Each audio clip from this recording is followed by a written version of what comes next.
What's up, everybody? I apologize. Oh my God, I muted myself, and I was trying to be talking and stuff like that. This is Real Talk Chronicles. I'm your host, Bill Forster.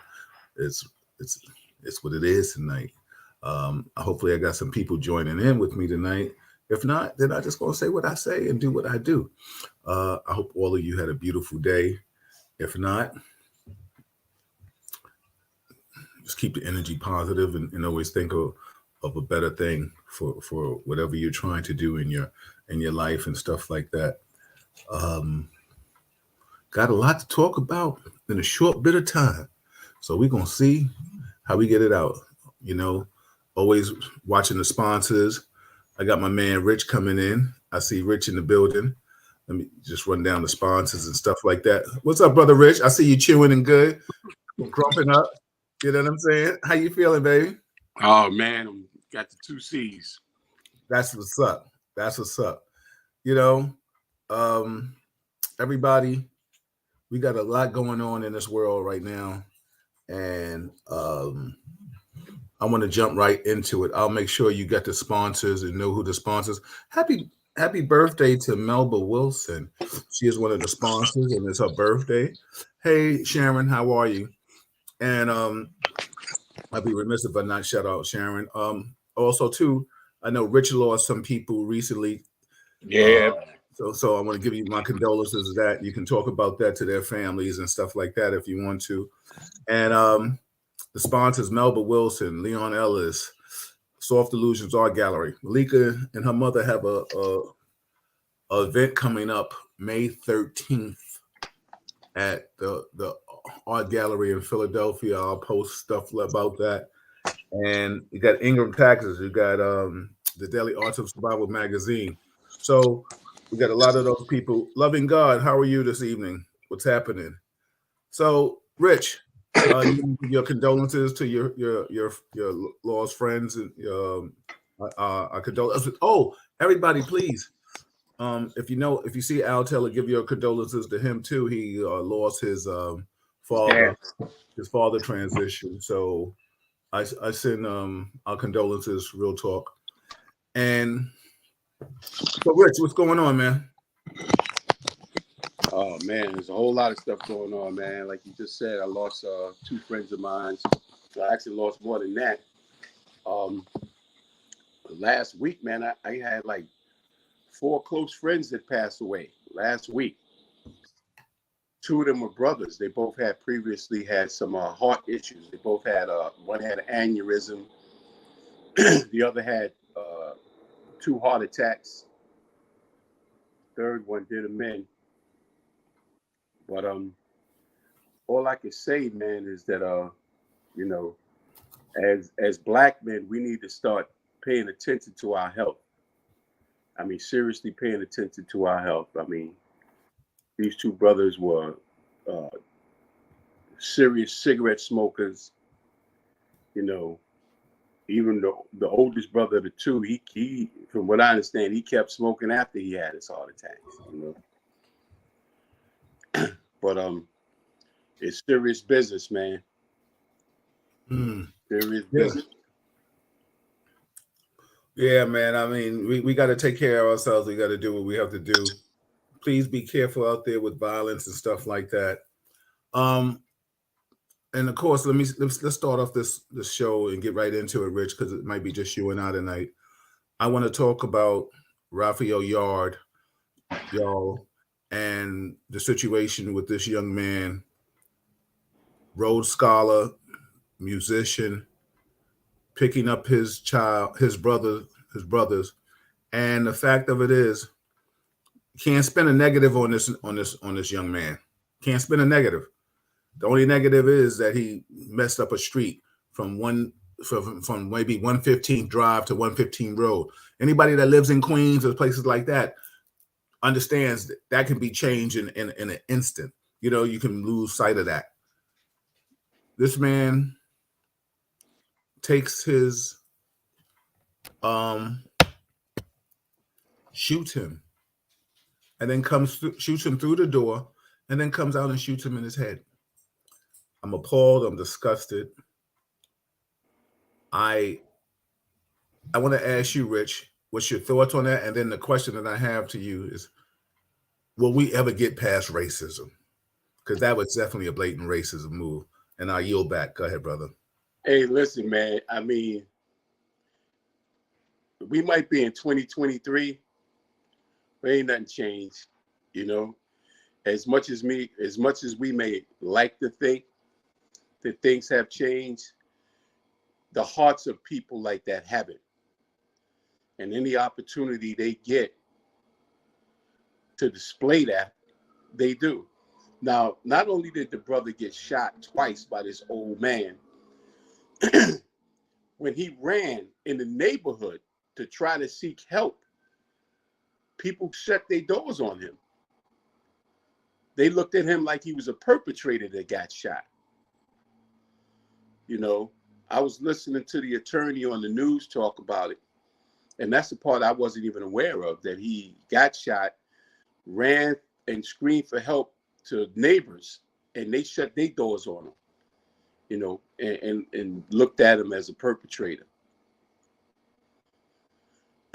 So, I mean, stuff like that, as much as it is appalling today or any day for that to happen, I'm just sorry to feel like, you know, you just can't legislate or pray that kind of hatred away. That kind of hatred is taught, instilled, and it's all miseducation. I mean, white folks are victims of miseducation just like we are. But the only difference is we feel the bat. You know, they don't. They might feel bad, you know, white folks that see it or hear it, or believe it or not, or try to justify it. First, like you said, first thing they try to ask is, well, what did he do? You know, it must have been a reason why the guy shot him. You know, he must have said something to him. You know, all of these things start getting dug up after it's a black man or woman that gets shot. What's their criminal background? You know. Yeah, absolutely. It's just like the man that killed people at the college or something like that. They was like, oh, he was a scholar, but he just had a mental breakdown, so he shot all these people. Yo, F this. You know what's so funny? I'm really gonna have to start hollering at the media, even though now I'm a part of it to a degree, and we are what we're doing. But the thing is, let's deal with let's stop with the false narrative. Let's stop just painting the picture of people of color being the bad individuals and the white people are problems. It's just like the people that just shot somebody up at a what was it, at a school, and I think it was it in Alabama or something. Two kids, they go on a shooting spree. You know what I'm saying? Like, let's highlight them too, instead of, and let's just not talking about us in our hoods. We understand our hoods need to be nurtured a lot better than what they are. But the problem is, it is something that it's kind of out of control. We need to go back to a lot of old school parenting and things of that magnitude than just talking about education and stuff like that. Education is a bigger thing. We just see DeSantis, he's trying to freeze up some stuff in Florida. Again, he's stopping. He's just doing a lot of stuff. I say all this to say, I have a problem with, first and foremost, what's happening with this young man, that a man 80 some years old is so scared of the color of a skin of a little boy, and he's ringing your bell. You didn't have to answer, but you want to step through, you want to open up the door and start shooting through a closed door. Then you come out of the closed door and you shoot him in his head. Like, how premeditated is that? Anybody, let me just tell you something about the law if you don't know about the law. when you charge people with, they talk about the culpable mental state. They talk about, when I say the culpable mental state, and that's from a psychological asset standpoint and everything, that means, did you think about it?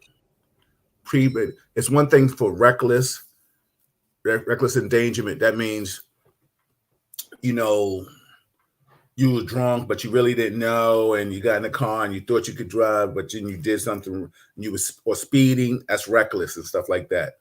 But when you do things knowingly, like if I say I'm going to come and whip your ass, or I'm coming to see you, that's premeditated. So when he went and got his gun, which is all right, he's a homeowner, but then you see a young black man at the door, and you decide to shoot through it. And then when he falls, you open up the door and then go and shoot him in the head. And then somebody said something about, oh, well, he had some signs up on the wall about on his door or someplace, well, no soliciting and stuff. This dude wasn't soliciting. This young man wasn't soliciting. Bill, let's even play with that for a minute. Suppose he was soliciting. Does that call for getting shot in the head? Absolutely not. Absolutely not, brother. Yeah. I mean, somebody hangs a flyer on your door or anything, or just came there to ask you, can you help me? Yeah. You got $1, brother. Let's just play with that for a minute. Somebody knocks on your door and say, hey, I'm hungry, or hey, I'm lost, or hey, can you help me? I haven't had anything to eat, or, anything like that. That calls for you to shoot him through the door. Open the door, then shoot him again. That man wasn't afraid. He was looking for opportunity in his lifetime before he died to do exactly what he did. If not for the first time, to do it again.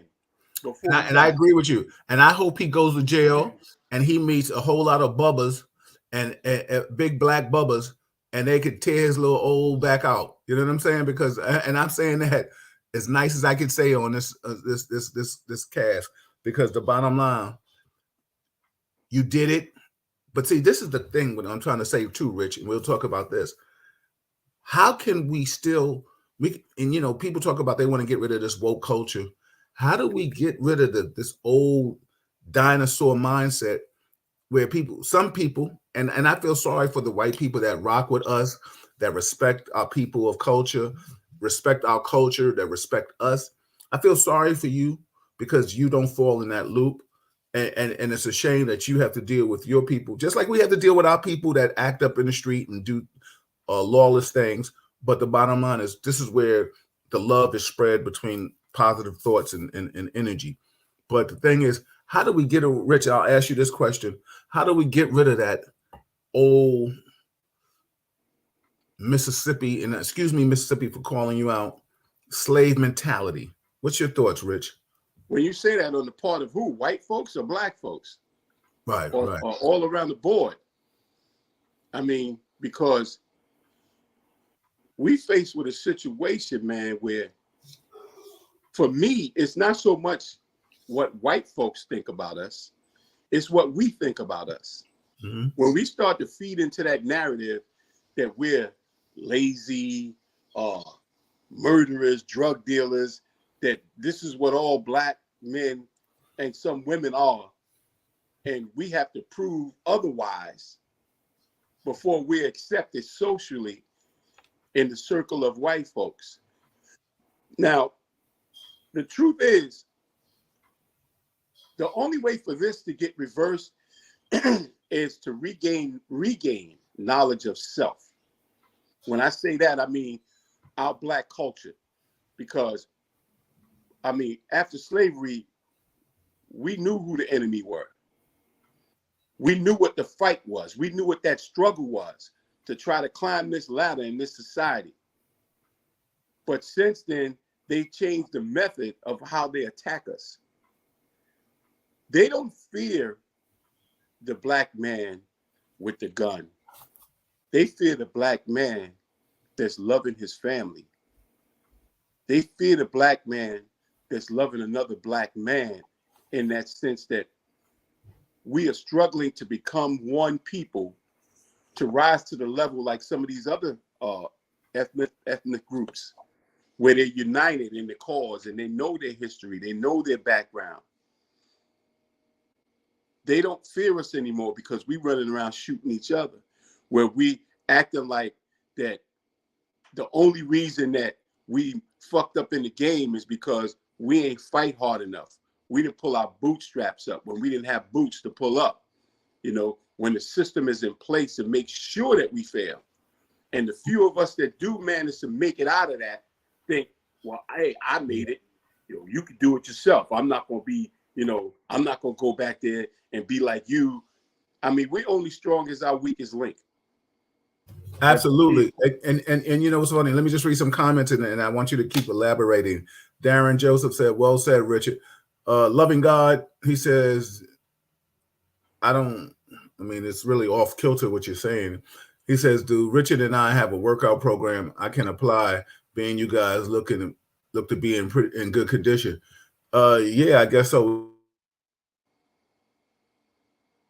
We could sidebar that another time. Michelle says, if the young boy had a gun and returned fire after the first shot, would this young man be looked at as defending himself, or would the racist claim of state your ground still stand? He would definitely be, if he could have a carry permit, it would be self-defense. The bottom line is then they'll probably try to throw in some trespass. Why was he there?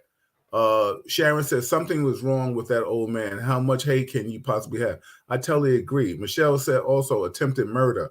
Mark said, Bill, it's so deep. If you listen to how the coverage of the journalist who's being held in Russia now, far different than Brittany Griner coverage.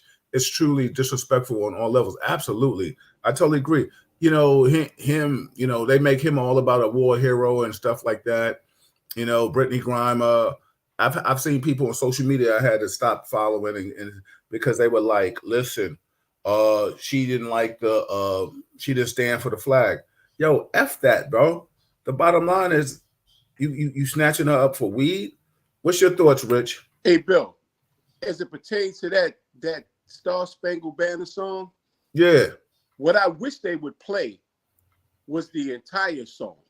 Yes. The song that was written, and then what the intent was, they giving you a cut off version of what that song is. That song was disrespectful to black slaves. You Absolutely. know, they talking about murdering us in that song. How do you expect us to sing that shit? I mean, that's like saying I'm gonna sing kill a black man, let the bombs burst. Come on, play the whole song. Just like with these statues they got around. I'm not one to say take the statue down. My thing is leave it there, but put the truth down there. You want us to sing that song? You want to play that fucking song? That's a good point. Play the whole song. And then try to justify why somebody won't stand for that shit. You know? And then the truth is, unless white people get on board with making this kind of change in what's happening to us, I mean across the board, the systemic racism, from education to incarceration to employment to housing, all of this shit is a chess game that they put in place, and we playing checkers and they playing chess. And if white folks, so-called good white folks, hold on, Rich. Really keep teaching and talking. I just got to step away for 1 second, but keep elaborating on what you. If white folks that are in position don't stand up and make this change. I mean, nothing changed during the civil rights struggle, those marches and everything that went on. There was really nothing that was changing until those two white boys in Mississippi went down there with that one black man and they killed the three of them. That's when it became a big deal, because now you got them killing white folks. They were like, wait a minute, you can lynch all the niggas you want. Excuse me. But you killing white folks? Wait a minute. Now white folks got a problem with that, you know? Because at the end of the day, if you saying you against this, you got to show me with a John Brown attitude, you know? You got to be willing to die for what's right. Because this country, this society is run by people that are European descent that came over here, and in their mind, they came over here and found something that was already here. And it was about doing whatever they had to do. That means sacrificing anybody in their way. They would sacrifice anybody that was helping them, like the indigenous tribes that were here, that nursed their asses back to health after they got off that Nina Pinta and Santa Maria bullshit. You know, they handing out blankets with chicken pox and shit on it, you know. But I could get so deep into this, it's just crazy, but I don't want to keep going with that. All I know is that we, as Black men and women, need to start recognizing what's going on here. I mean, they have really destroyed our culture. We have allowed them to destroy our culture. We came up with the hip hop culture, and all of those songs was about, you know, parties and all of that. And then even if you go into the gangster rap, even back then with the NWAs and the KRS-Ones and the Grandmaster Flashes, they were singing messages of what society was doing to us. You know, Public Enemy, The Message. It's like a jungle sometimes. It makes you wonder how you keep from going under. All the lyrics in that song are still applicable to today. And that song came out, 40 years ago. And we still living in that same moment in time that when he was spitting those lyrics out. So all of the Black brothers and sisters that have made it possible or struggled hard enough to get where they are today, right? You can't say that you didn't do that on the shoulders of all the brothers and sisters that fought so you can be able to read. I mean, because there was a time where if you got caught reading, it would cost you your life. But today, we take it for granted that wasn't the situation. We're so busy in public schools, you know, learning about the Holocaust and then dismiss our history. You know, a lot of Black people don't even realize that in Germany there were Black Jews. And they didn't have to get that Star of David on them to be recognized so they can go straight to the concentration camps. You got through in there because you was Black and got burnt up first. But we got to learn that in public school. But we don't get to learn about the truth about our culture. We taught that we were ignorant. We had people that were doctors that didn't even go to school to be a doctor. They were teaching doctors how to perform heart surgery, like Vivian Thomas. We got brothers and sisters that made discoveries while in slavery, but because they were slaves, they couldn't get the rights to the patents for those things. And today, the same white folks is living wealthy and they got generational wealth off the backs of Blacks. And when we were able to come up and build towns like in Tulsa, in Rosewood, where we had our whole economic system in place, what did they do? They just simply came in and destroyed it. You know, so when they say we can't or we're not able to, that's bullshit. I mean, we got to stop going against each other. I mean, when it comes to how we treat each other, we're like Democrats. And I'm saying that in this way. If a Republican do some dumb shit, Republicans don't give a shit what Donald Trump do. They don't care nothing about that boy in Long Island that claimed that he went to Harvard and Yale and that he was this and he was that. They didn't denounce him. He's still in politics. He's still sitting in the seat. But let a Black man do something wrong, we throwing him in the street.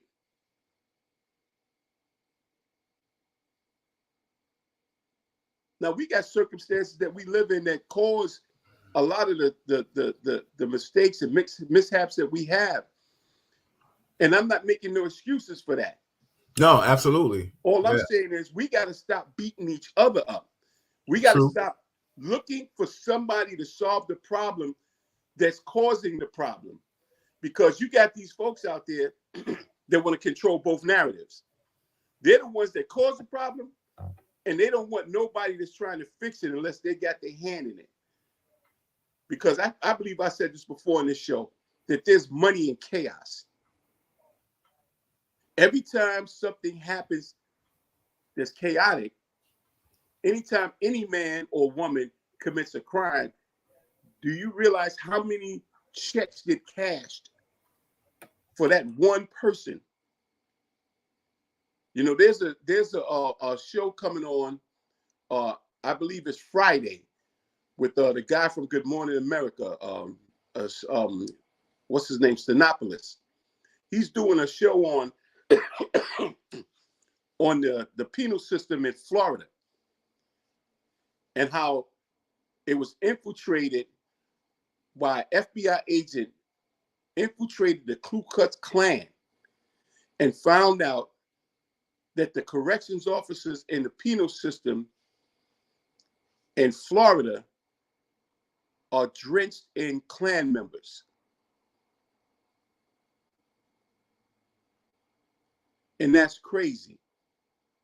Yeah, you're totally right, brother. I mean, you was just dropping a lot of science, and I know you run. And I apologize, everybody. I'm kind of multitasking with this right now today, but I knew Rich could articulate everything that a lot of us feel. Like Darren said, we need more people who think like Tim Wise and Janet Elliott. Absolutely, Jane Elliott. I would love to get her on the show. I would sit there and talk to her for 8 hours a day for a project, assignment. And I'll pay her to talk to me. She is just so knowledgeable of stuff. Michelle says Tennessee just signed a bill allowing 18-year-olds to legally carry any type of gun without training nor license, but yet they still can't buy tobacco or alcohol. How crazy! Loving God said Richard is correct in his message. Absolutely. You know, what's up, Yvonne? I see you, sis. You know, everybody, what are your feelings on what happened? You know, with these shooting, these senseless mass shootings, you know, these guns. I mean, what if you could sit down with the powers that be? What would be your suggestion for solution? Because it's obvious no one has it. I've talked to people countless times in political positions in law enforcement, and some people behind closed doors tell me they feel like the cities are gone. There isn't any help. But listen, and there isn't anyone talking about going back to to to the old days. We're not doing that. You know what I'm saying? Like nobody's going back to the old police things. Do I believe in stop, question, and frisk? Absolutely. But let's do it properly. Like they're not I don't think they're asking the Richards and the Bills and the people like that have these kind of conversations and stuff like that. So we appreciate you all rocking with Real Talk Chronicles, because the bottom line is we are trying to give solutions. You know, we understand what the problem is, but we're still trying to give solutions. Rich, anything you want to say, brother? Well, the solution is in everyday citizen like you and me and the people that are watching this show. I mean, if we continue to sit back and depend on somebody that's outside of our culture to help with this problem, you're stupid. All right? You're really stupid. I mean, you got to realize that we are the driving force of the wealth of not just this country, the world, man. Anybody that comes here, any immigrant that comes here, sets up shop in our community, whether it's by buying a house where they can charge us rent, buying a store where they can sell us their food, clothing, what have you. They don't take that money and then reinvest it into the people that spent it with them. You know, there was a time in Harlem where you had mom and pop stores all up and down 8th Avenue. You had the bodegas that were ran by Puerto Ricans, not people from Yemen. And I'm not trying to blow them up. All I'm saying is I'm trying to shine a light on the reality is we are selling our wealth, giving our wealth to other people, while other people are taking it and circulating amongst themselves. I mean, every time a black person has a business, we go in there looking for the hookup.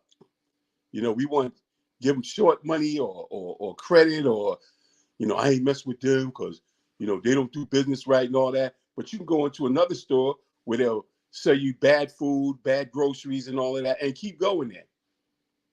You know, and don't take shots at them as a culture or society. No, you go into a Chinese restaurant and buy all the food that they sell that they don't even eat, and feel like because you can curse them out because they didn't give you the order on time or they didn't give you the right order, you feel like you did something, you know, because you can curse them out, call them all kind of MFs.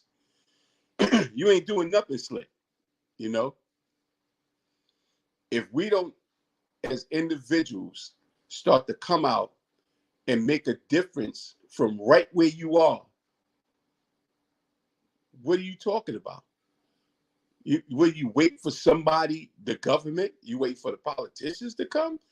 Politicians rely on your vote. They're concerned about two things. That's getting elected and getting reelected. You are hiring them with your vote to do what you think is in your best interest. But the truth is, most people that vote for people, they don't even know what their job description is. You know, I've heard people call senators aldermans and aldermans anything outside of what their real job is. And then they don't really know what they're supposed to do. You know, it's like asking a cop to put a fire out. That's not his job. That's the fire department. But we don't take time enough to do the research to know who you're voting for, what they stand for, and it's supposed to be of your interest. And then once you vote for them, you keep your foot on their necks to make sure they do exactly what you voted them in for. And you have to come out in numbers. They recognize the crowd. If you go into a politician's office and you want something done, you have to do it in numbers. You have to come together as the community that elected that official. And it's about the local politics. You know, sure, we want the president that we want in there, but we're more affected by that local politician than any president. We got to put the foot down on them to let them know, hey, I gave you my vote. I'm watching you. I want to make sure you do exactly what you said that you were going to do when I gave you my vote. And just like you stood in front of the bus stop, the train station, knocked on my door, called me on the telephone to tell me to vote for you, I need you to call me to tell me what the hell is going on in politics so I can tell you which way I want to go with it. But what happens most of the time is that after the election is over, you might see him here, you might see him there. You know, you have some politicians that walk their neighborhoods. You have politicians that have staff that are out there trying to cover the playing field for that politician, because most of the times they're in Albany or in Washington trying to push the agenda that we're supposed to give them as constituents. Mm-hmm. But if we don't do that part of that we're supposed to do as a constituent by guiding them in the direction we want them to go in, what are you going to do? Complain? Yeah. Yeah. When they have these town hall meetings and they invite you to come in to speak to all the municipalities, the transit, like we had the listening tour, and we invited people in different communities that are in our district to come out and speak to whatever your problem is.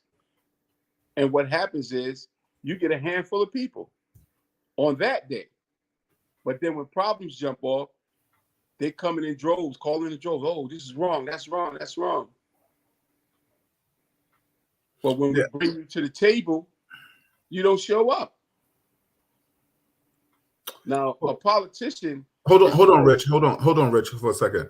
Loving God, I'm going to read your statement, but then I'm going to have to give you some education on this. Uh, he says there are plenty of wise colored folks who aren't appreciated, such as Thomas Sowell and Charles Payne, et cetera, et cetera. Right now, you can call us black. I think we prefer being black, African American. Colored is so dated, and I think we're trying to lose that stigma. So I ask you, without telling you, refrain from saying colored. Just say blacks. You can Well, put black. black people don't call each other colored. Yeah, that's what I'm trying to say. So That's what I'm let saying. loving God know that. Yeah. Say it loud. I'm black and I'm proud. Yeah, absolutely. Yeah, so I mean, I'm assuming you might not be of African American descent for you to say colored. So please, just when you want to converse, and I appreciate your support in watching the show, but colored, no bueno. That's I won't. If you use colored again, I won't read that. So you could just say blacks with a capital B. I'll know what you mean, or African Americans. That's fine. We could rock with that, because the bottom line is a lot of times when we talk historically and color, we're in America. This is the only place Europeans don't accept people here, but America is the only place that people call themselves white. You know what I'm saying? So that's a whole nother historical. And maybe you need to listen to Jane Elliott. Like Darren has said, she's somebody that might give you a whole lot of different insight. Michelle said that's where the power is.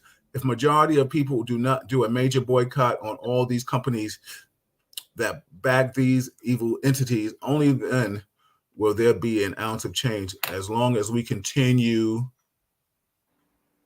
Okay, he says I'm a person of color. Loving God said I'm a person of color. So then why do you say colored anyway? So back to Michelle's thing, she says, as long as we continue buying from them, no change will happen. Where are all these big time pastors, especially the ones that back Trump?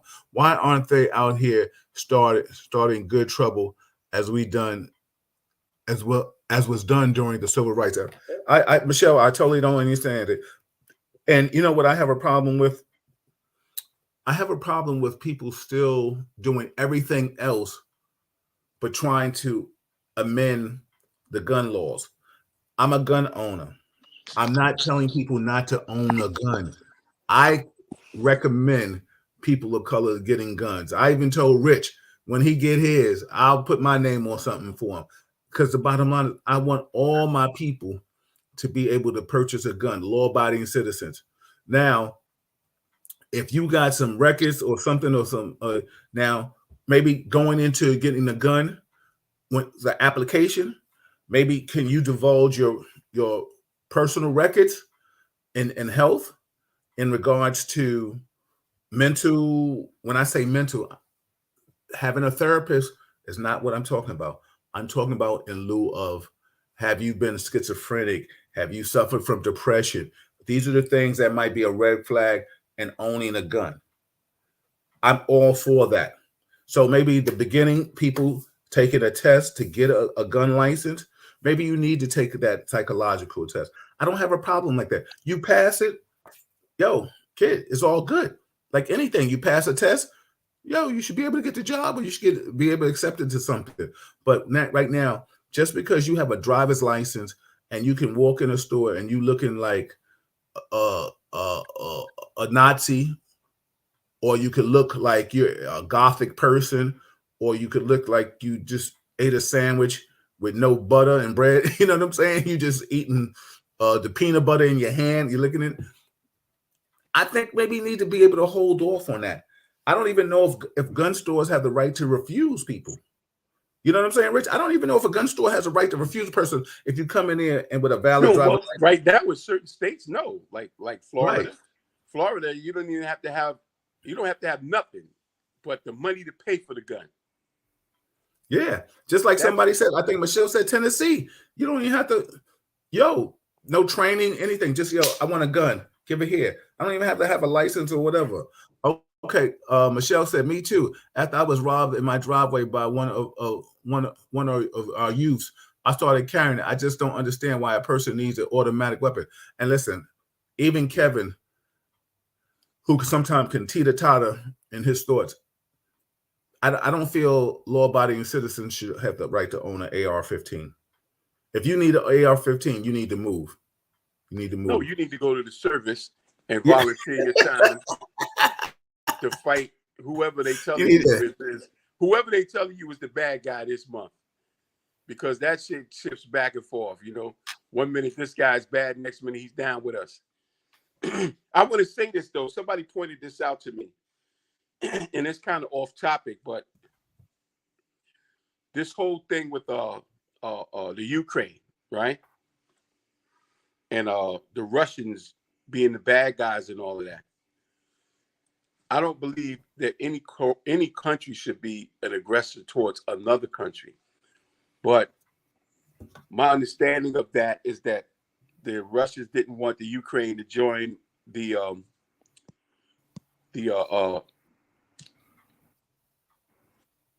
what is that? The Europeans. I'm lost for the word of it, but they didn't want them to join those people, and all of those countries that are part of that UN and that NATO, right? All of those NATO countries are basically countries, and every last one of them are countries that have colonized every country in Africa, in South America, right? And that's why when Africans come here from the continent, people that come from the continent of Africa that have been colonized by all of these different countries, they speak in French, they're speaking Spanish, they're speaking Portuguese, they're speaking Greek, they're speaking all of these languages that come from being colonized. And somebody pointed this out to me. They said you're never going to find Africans that came here to speak Russian, because Russia has never done that. They have never colonized countries. Mark said, he said, Richard, our country is the biggest bullies of the world, sadly. You know what I'm saying? Yeah, but I'm talking about the colonizations are coming from countries from NATO. And these are countries that are fighting against the Soviet Union. Now, the Soviet Union and the United States was at beef back when Kennedy was president about them trying to put weapons inside of Cuba, right? And hold on, Rich. It's so funny that you're talking about this. And Darren, that's what was told me about NATO and how NATO is the United States. But help me if I'm articulating this right. But NATO is involved in this, and this is a whole NATO big brother pushing the envelope kind of thing on Russia and Ukraine. And you know, I had a conversation like, is this all about NATO or this is about, you know, Russia and Ukraine? Go ahead, Rich. I'll yield back. You know. Yeah, but you know, you got to have the mind and the information to think about these things. You know, we live supposedly in a free society, in a free country, the free world, as they call it, right? It ain't free for black folks. It ain't free for people of color. You know, we have been fighting for the same rights since day one. We still struggling to vote, you know, but you're talking about a country, from what I understand, that Russia just simply told them that they didn't want you joining NATO. And historically, the Ukraine in both World War I and II, the Ukraine was the gateway that the Germans used to get into Russia and attack them. That's like the front door of the Soviet Union. So all they were saying is NATO was not our friend. NATO was our enemy. You fine, just don't join NATO. If you're talking about joining NATO, you got beef with us, which is the same thing we told them when they were trying to go over in Cuba.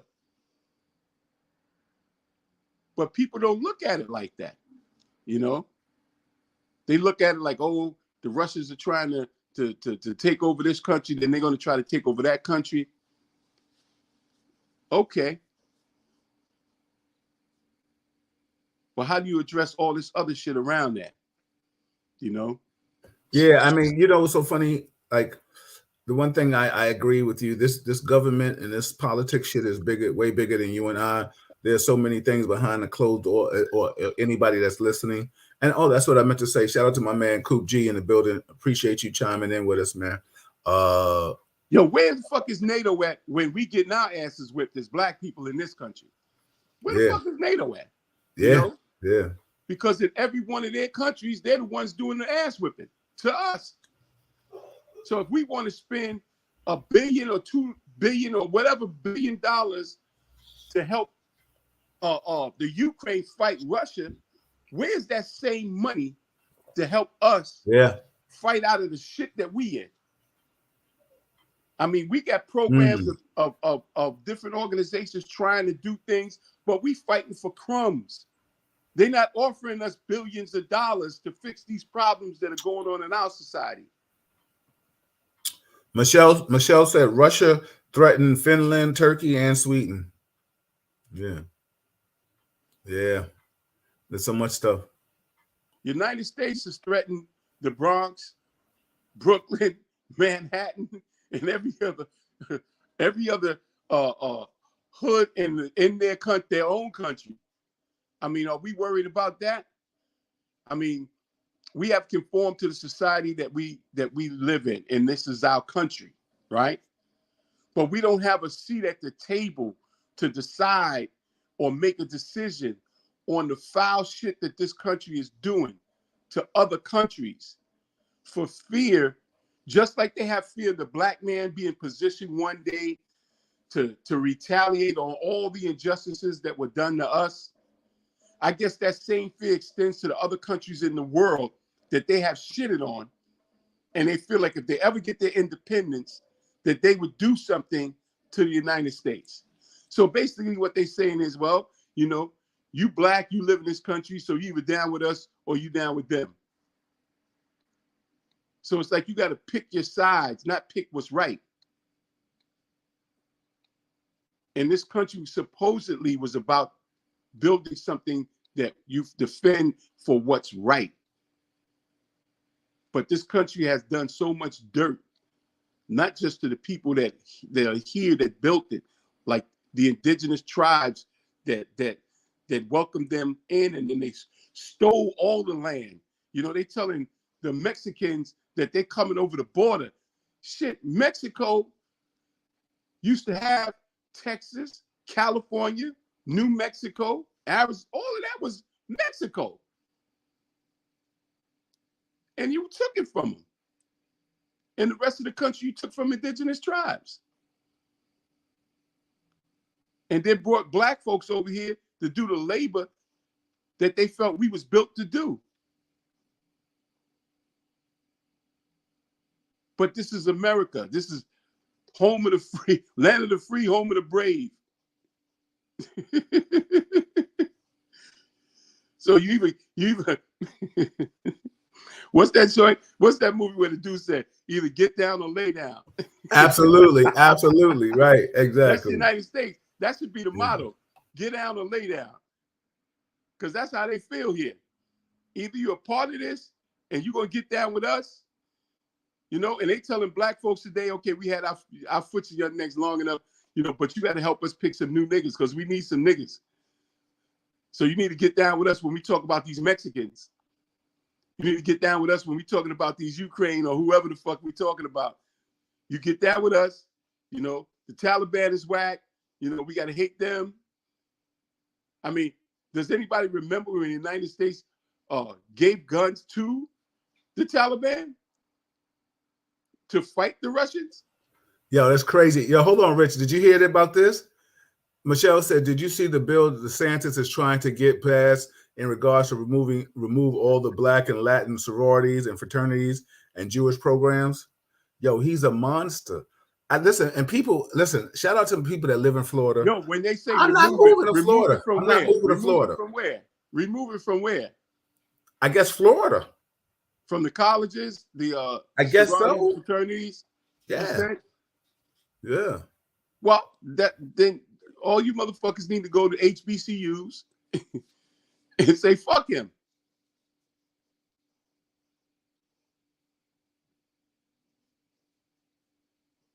You know, we keep seeking acceptance outside of our own.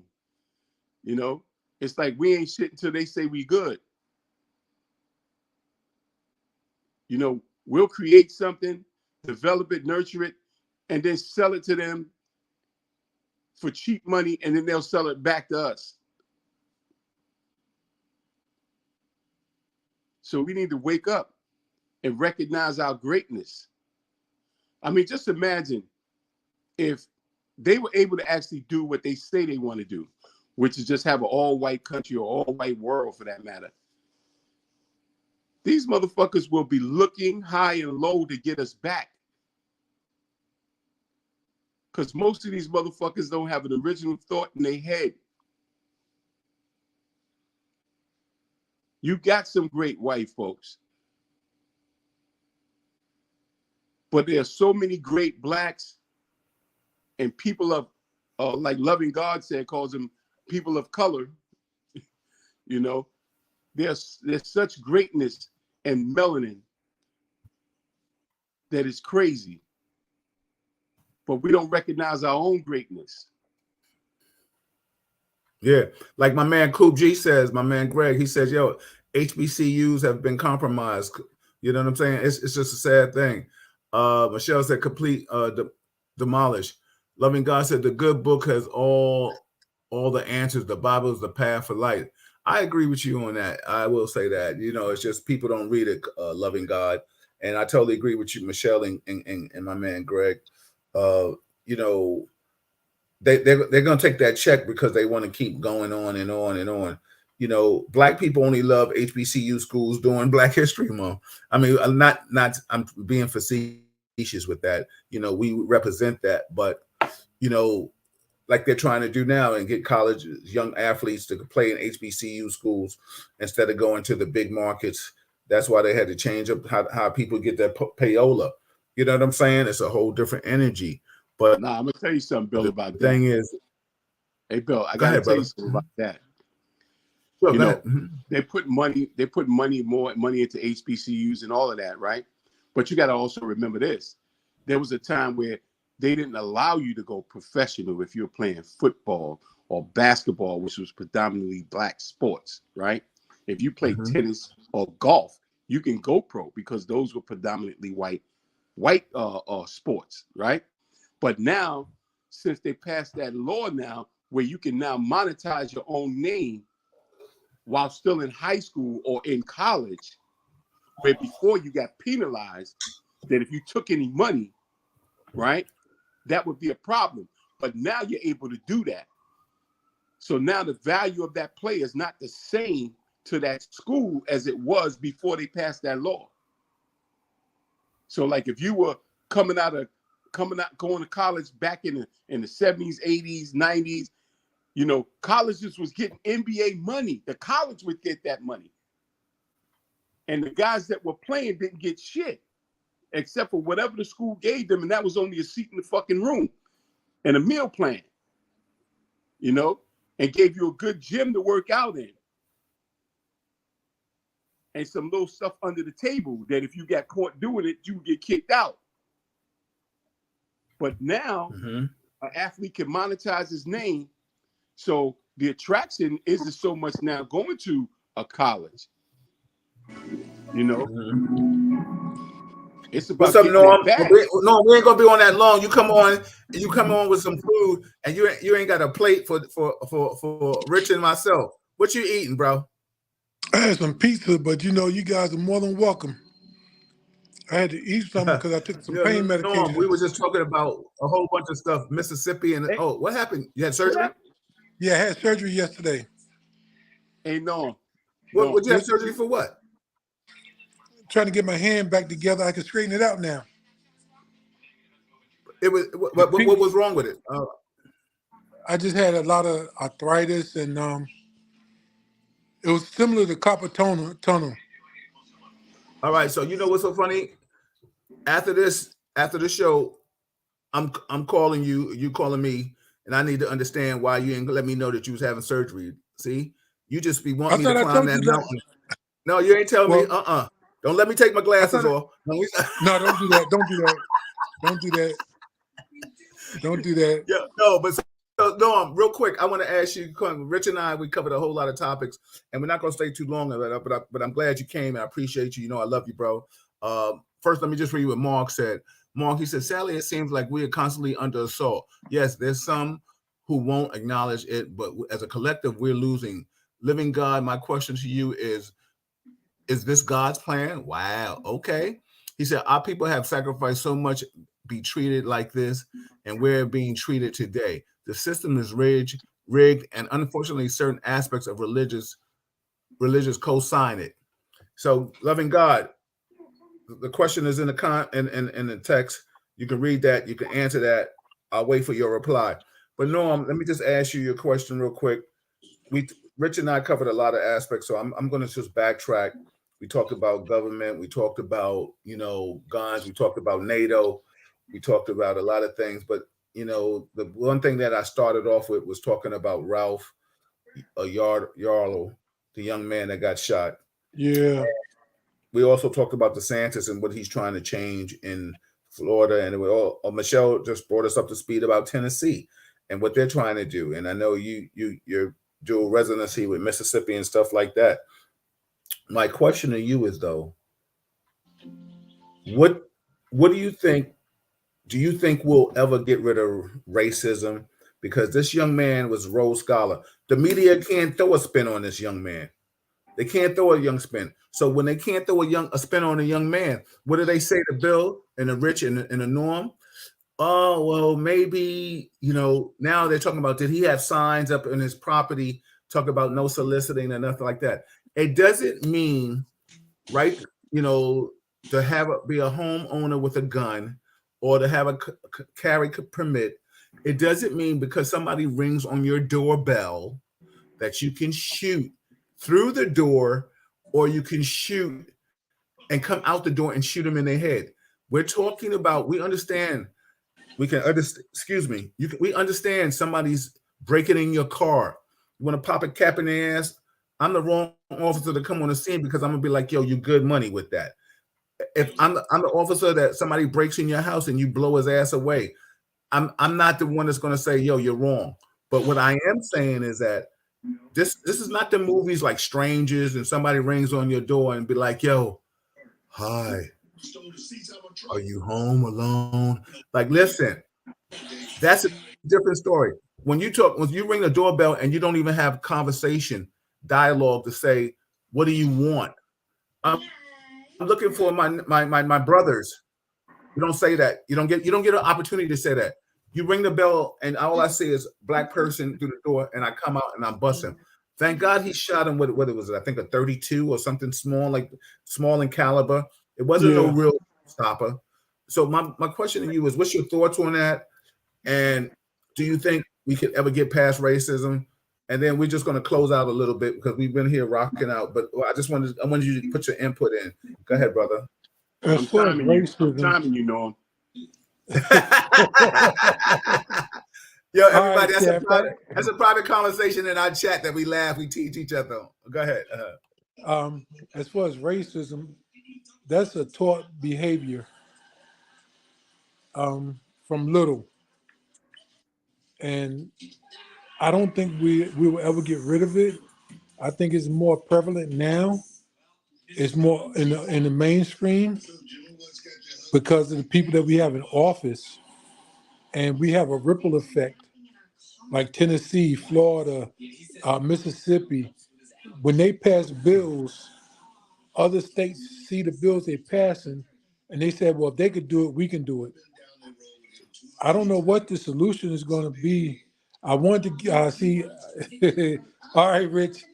I wanted to see when Reverend when your guy Al Teller comes on to ask him some questions as far as that go too. You got 3 minutes. Go ahead. You got 3 minutes. Go ahead. You on top clock? Go. So Reverend Teller, when he comes on, I would like to ask him a couple of questions about that and see what his thoughts are. I do think we need tougher gun laws. But what did the guy in that shot that young boy was his own doorbell camera. Get the door. Yeah, get the door. His own doorbell camera is what did him in. And for him to come out and just shoot the boy through the door with no provocation because the young man came to the wrong house looking for his siblings, I hope they give, and he's 80 years old. He's 80 years old, so why would you do that? I would open the door and say, what do you want first? I wouldn't just go ahead and start firing. But I think that racism is a learned behavior. And until we tighten the gun laws and get all that stuff taken care of, it's never going to go away. What I told Rich okay, Rich, I think you can stop him now. You got him at 143. What I told Rich, and we were discussing, I said maybe before you can get a gun license, maybe John or Jane Q. Public can to take a psychological. You know what I'm saying, Norm? What do you feel about that? I think that should be statewide. They need to do a in-depth background check. But you know, the NRA is supporting a lot of these politicians, and they're not going to want to do that because it's too much money. There's too much money. Like I told you before, Bill, when you go to gun shows, a lot of transactions are done in the parking lot. Yeah. So absolutely, it's where they're getting the guns from. Absolutely. What's your thoughts, Rich? Well, you know what? Like you said, the NRA is a big deal when it comes to that. But I don't know if you guys saw the documentary that was on Netflix or even the series that's on Showtime about Waco, right? And what that whole assault was and the aftermath behind that. And you know, you got these white supremacist groups that use religion as white people being the pure ones and God's chosen people, and that they are stockpiling not just weapons, bunkers, all kinds of ammunition, not just rifles and handguns. These motherfuckers got hand grenades, bombs, tear gas, bulletproof vests. They have stockpiled surplus, so if there is a war, they go underground and stay under there and hide and shit and literally fight the government or anybody else that's willing to go against their way of thinking. And as far as black folks having guns, you know, even if we get guns, it's like everything that we get put onto it late. You know, we sitting around trying to fight or argue whether or not we should be armed. We need to worry about whether we should be trained to use that firearm, and the whole thing that's going on behind closed doors about how these people are really planning to really massacre us in all kinds of physical ways, psychological ways. You know, they already made it where we killing ourselves. They're giving us these guns where we can kill. As long as we point them at each other, they're gonna keep giving them to us. You know. Well, you know what I've seen.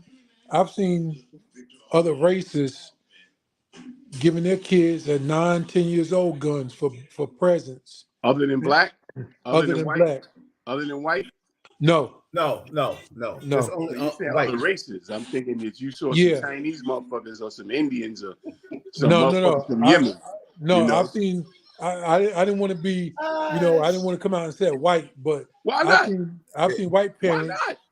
Okay, keep it. It's real talk. Real talk. Yeah, so real talk. I've seen white parents. Sugarcoat this shit here. I've seen white parents. Tell him he on the wrong show if he want to sugarcoat shit. Rich, it's the medication for the hand. It's got him a little delusional. You know what it is?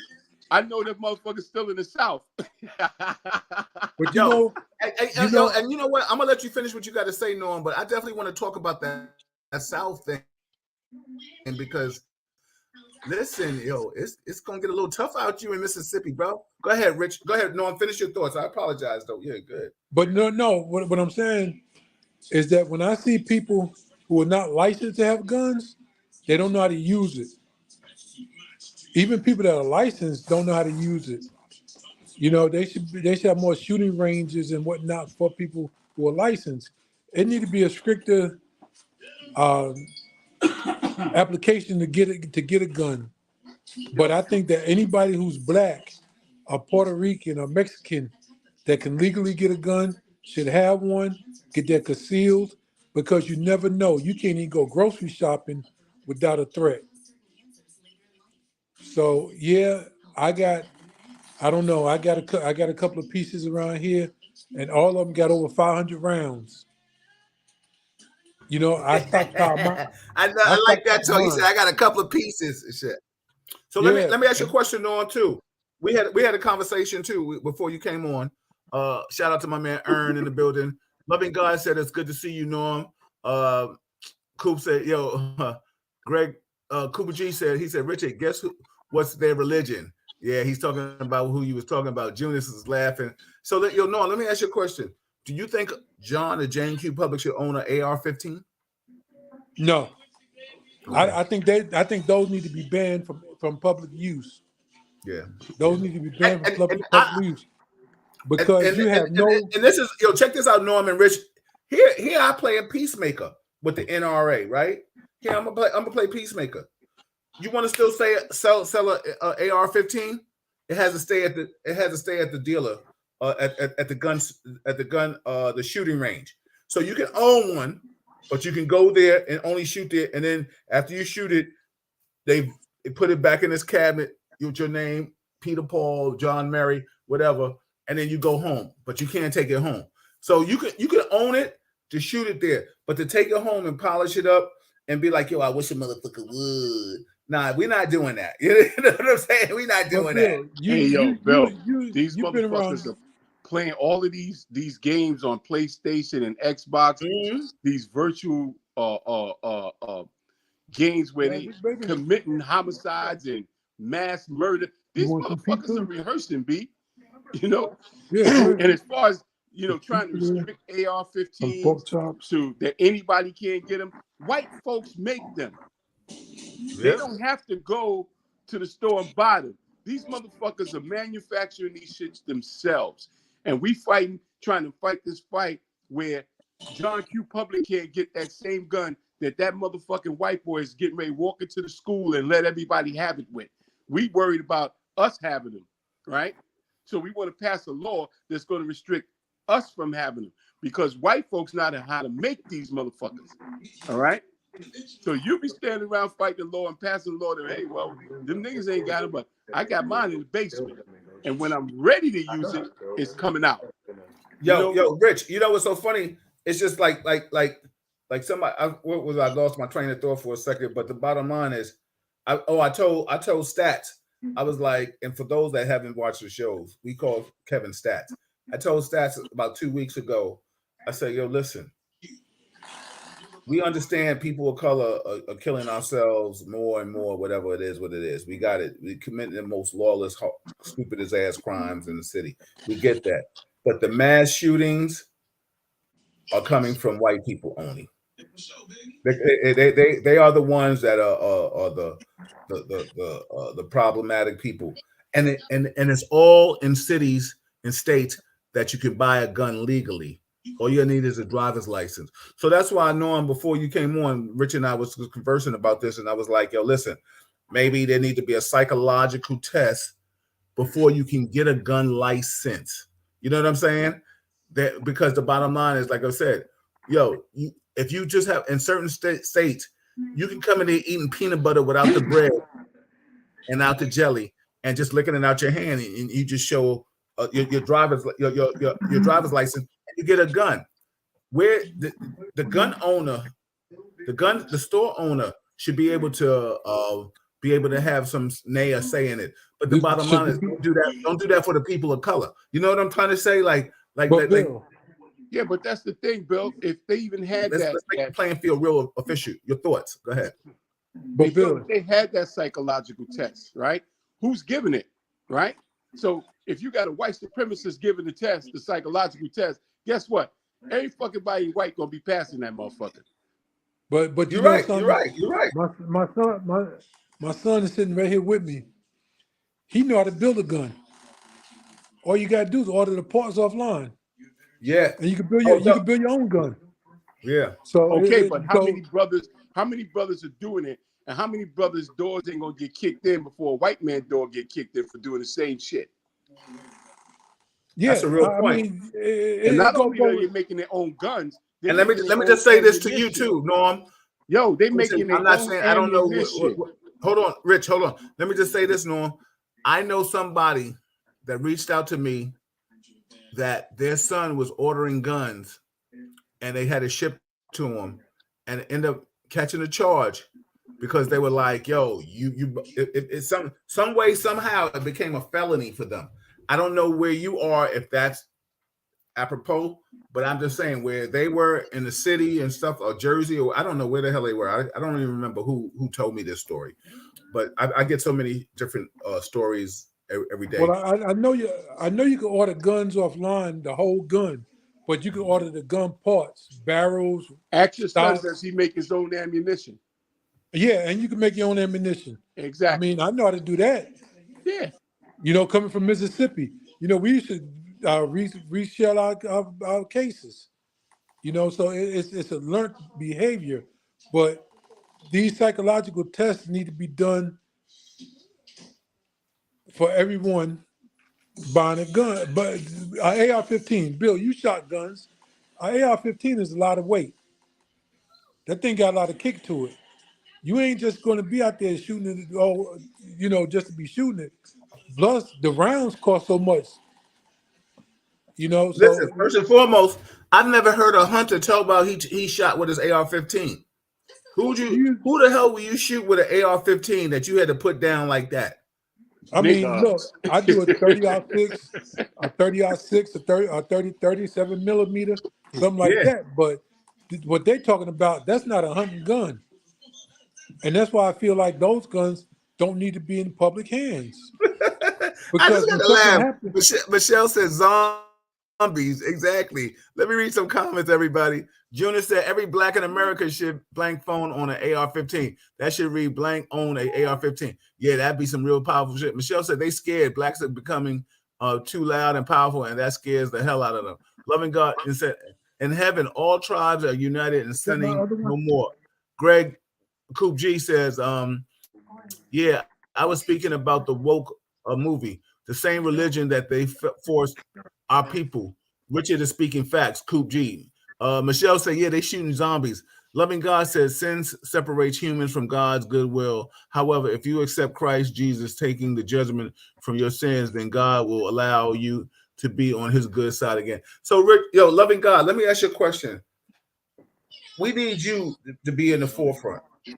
We need you to be out here walking these streets. We need you out here Hey, to preaching and spreading the word, because the bottom line is giving it to us. We're on the same page as you, but we need you to come out here in this forefront. Yeah, How do you show feel your about face, loving God. Show your face, man. that? Yeah. well, my thing is this, though. I'm not a Bible thumper, but how you going to keep putting God in something? Because if God was doing what he was supposed to do, we would be having this conversation. Now, I'm playing devil's advocate. You know, Right. if your God is so good, why he let people go through the things they go through? I can answer that. What is it, Rich? It's a gift God gives you. It's called free will. Free will. All right. If he gives you free will, why would he then interfere with your free will? Because the same things that we complain about, right, is the same thing we can fix. Well, see, that's why I would like Al Teller to be there, because there's some things I want to ask him about politically. But what does that got to To do me, with what we just said? because he knows gun laws that they're trying to push. No, we He's were going to just know talking gun about laws. God. Oh, loving God. No, we No. were just talking about God. You said, Okay. why would God let this happen? Yeah, And because you went from him to Al Taylor. Al Taylor ain't God. no, he's not God, but he's a reverend. Yeah, but he's not God. No, he's a reverend. Yeah. He's not God. No, and no man is God. No man is Exactly. God. Exactly. We have So what are you God-like talking about him tendencies for? because he's a man of God that could put No, a better light you're on it. talking about why did God allow something, and then you bring Al Taylor in it like he's God. No. No. Well, no. Let me just interject. He was saying that he wanted to ask Al Taylor this because Al's a reverend, so he's assuming that he has knowledge of the Bible. Am I right, Norm, or am I incorrect? Yes, And if I Reverend Taylor has better knowledge of the Bible. I mean, don't get me wrong. I read the Bible. You know, even the devil know the Bible, but my understanding and his every person But did takes a you different when you said understanding. what you said, I said I had the answer. And the answer to what you said was that God gives all of us free will. And in that free will, we have what we call the two C's: a chance when he wakes you up and a choice to do it his way or your way. And when you decide to do it your way, you suffer the consequences of your free will. But then you look for him to cure the shit that you started, and then say he don't exist because he wouldn't allow it I never to said he didn't happen exist. if he existed. I never said God didn't exist. I never said that. What are you saying so then? so hold on. Let me read some comments. Darren Joseph said because people with mental health issues free will is completely different. And then Coop G said, Norm, he said, I can't answer the question through scripture, Coop G. So I asked Coop G to put the scripture in so we can read it or he can read it for us. But you know what's so funny? Darren made a great point, you fellas. He's like, yo, people with mental health issues have free will. It's completely different. What's your thoughts on that? Go When ahead, I Oh Rick. say yeah. free will, I'm talking about free to make a choice, right? I'm not saying that the choice is right. You have the free will to make that choice. And then whatever action that's made to someone else, they have the free will to counter that act, whether it's take your life or work with you to figure out what's wrong with you. These are Well, all free will choices, you some know? people that have mental illness don't know that they have mental illness. Exactly. So how do you know you sane? We have Yo, it's a How certain does way that any we carry individual ourselves. know that they're the same ones and that the one they think is crazy is crazy? So wait a Well, minute. Are we saying that a person with mental illness, the only time he know he got mental problems is when somebody telling his ass is crazy? And I'm saying No. it A motherfucker that's facetiously. crazy don't think he crazy. That's what I'm trying to say. That's what I'm trying to say. Yeah. It got to no, take a sane person's. So Bill, my question is, do you think you crazy? at times, Yeah. Well, listen. I honestly think we're all crazy. To be honest with you, but we I just keep it think in check. I think we all have it's our the moments. yeah. Yeah, I but just think it's the level Some of people's moments are understand. ours. I think it's a level of understanding your sanity and what pushes you to that point of being too crazy. You know what I'm trying to say? So because yeah. let's understand when we get mad or we feel a certain way and we become violent. That's I mean because a lot of us are not taking the passive approach. You know what I'm trying to say? Like listen, you know, Bill, wait, hold on, Rich. Hold on, stay with me. Jesus was crazy. Yeah, exactly. But yeah, okay. But stay with me, Rich and Norm, and both of you guys are official dudes, right? Rich, and I know you definitely official. I know who you are. You my guy, right? From my Harlem perspective, right? We ain't gonna let too many talk to us differently. You know what I'm trying to say? No sir. Yeah. And Norm, I know Norm. I've been with you a long time. Like we not letting nobody just say all kind of different verbiage. You know what I'm saying? So when we tell a motherfucker, yo, watch your Watch diction. yourself. Yeah, you know what I'm saying? Yo, get your verbs and adjectives together. Start putting them pronouns and shit in different places. You know what I'm saying? Like, yo, when a person keep pushing that button and we No, cross that I line, ain't gonna are put we this on. crazy? You know what I'm saying? Or we just where are we at? Because the bottom line is we knowingly sometime are not going to let things happen and transpire. The bottom line is I'm like we have to understand that borderline of crazy. Bad. You know what I'm trying to say? Like Funny. I'll be honest with you, and this may sound crazy to you, Rich and Norm, but maybe Norm, you may be able to understand this. When I travel, Rich, sometimes I carry my gun to keep me sane.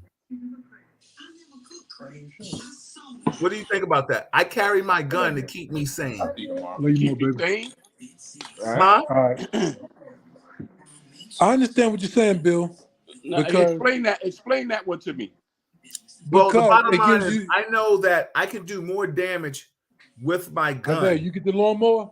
than I can do being my with my hands or something else. Because the bottom line is with my gun, I know I can take a life and do certain things, and it's I'm already becoming premeditated in my thought process and how to hurt you. When I don't have my gun, I'm like, yo, this is different. You know what I'm saying? Like it's a icebreaker. It's like, okay, listen. Like I give you a perfect example. Other day, I'm driving. I'm turning into a shopping mall. Dude he's speeding. He's just speeding to be speeding, right? And he blasts me on the horn. So now when I turn in, I turned back and I was like, yo, I gave him the business. And I wanted all that smoke. I really did, Rich. I wanted all that smoke. And I didn't have a gun.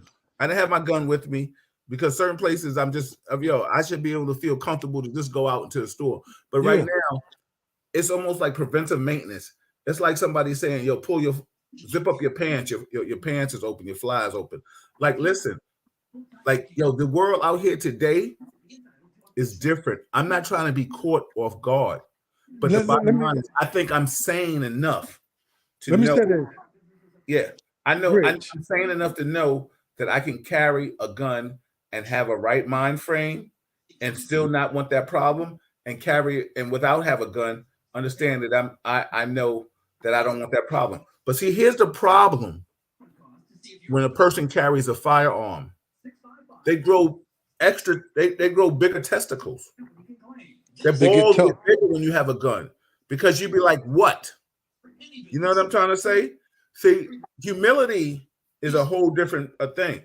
Like I'm a G, I'm a real G with it where I feel like I can handle any situation. I could take a loss, but because I'm gonna give up some wins, right? With my hands. But we're not in that state anymore. Nobody's gonna say, let's put on some gloves and box it out, or let's fight, kick, let's take it to the mat. We're not living in that world right now. So right now, I don't know the mindset. I understand that there's racism very high right now. I understand the young generation is crazy and they're doing things that I don't accept. And I understand that you may just have anybody, John, Jane, Q, public, that think they can say what they want to say because they carry a gun. And the bottom line is, you're not going to make me become an itch because you got a gun in your hand. You understand what I'm saying? Because the bottom line is, if I've seen, listen, when I go to my undisclosed location, I've seen a white woman curse me out in her car because she thought I should have let her go in front of me, and I gave her the business back, and to let her, but she didn't stop. So in my mind, there's two things: she either had a firearm because she thought she could say what she wanted to say to me. This wasn't even about we at the light and we're going and F you, F me, and then she keep it pushing and I keep it pushing. It's about she was going someplace where I saw that she was parking and I could have backed up and came back and whipped that old ass, right? If I was that disrespectful. But my thing was like, yo, who are you talking to? And I was like, yo, F you. Like you're not going to blast me and think it was comfortable to do that. So what I'm trying to say is the mindset of a person owning a firearm, the mindset, you have to be more pronounced in yourself to say, I don't want that smoke. You know what I'm saying? Like, Rich, correct me if I'm wrong. Norm, correct me if I'm wrong. The most dangerous people don't want problems, but if you come into No, the realm, then and you're gonna get that lion. You you know, understand like what the I'm trying quiet, to say? like Yeah. that quiet guy in the corner that you don't want to bother. Leave him alone. He ain't bothering nobody. Leave him Yo, alone. yo, we all are the same age, and I'm gonna yield back. We all are the same age. My parents told me a long time ago, the one spouting off at the mouth ain't the problem. It's the one sitting in the corner, and he Corner. said, "Leave me alone."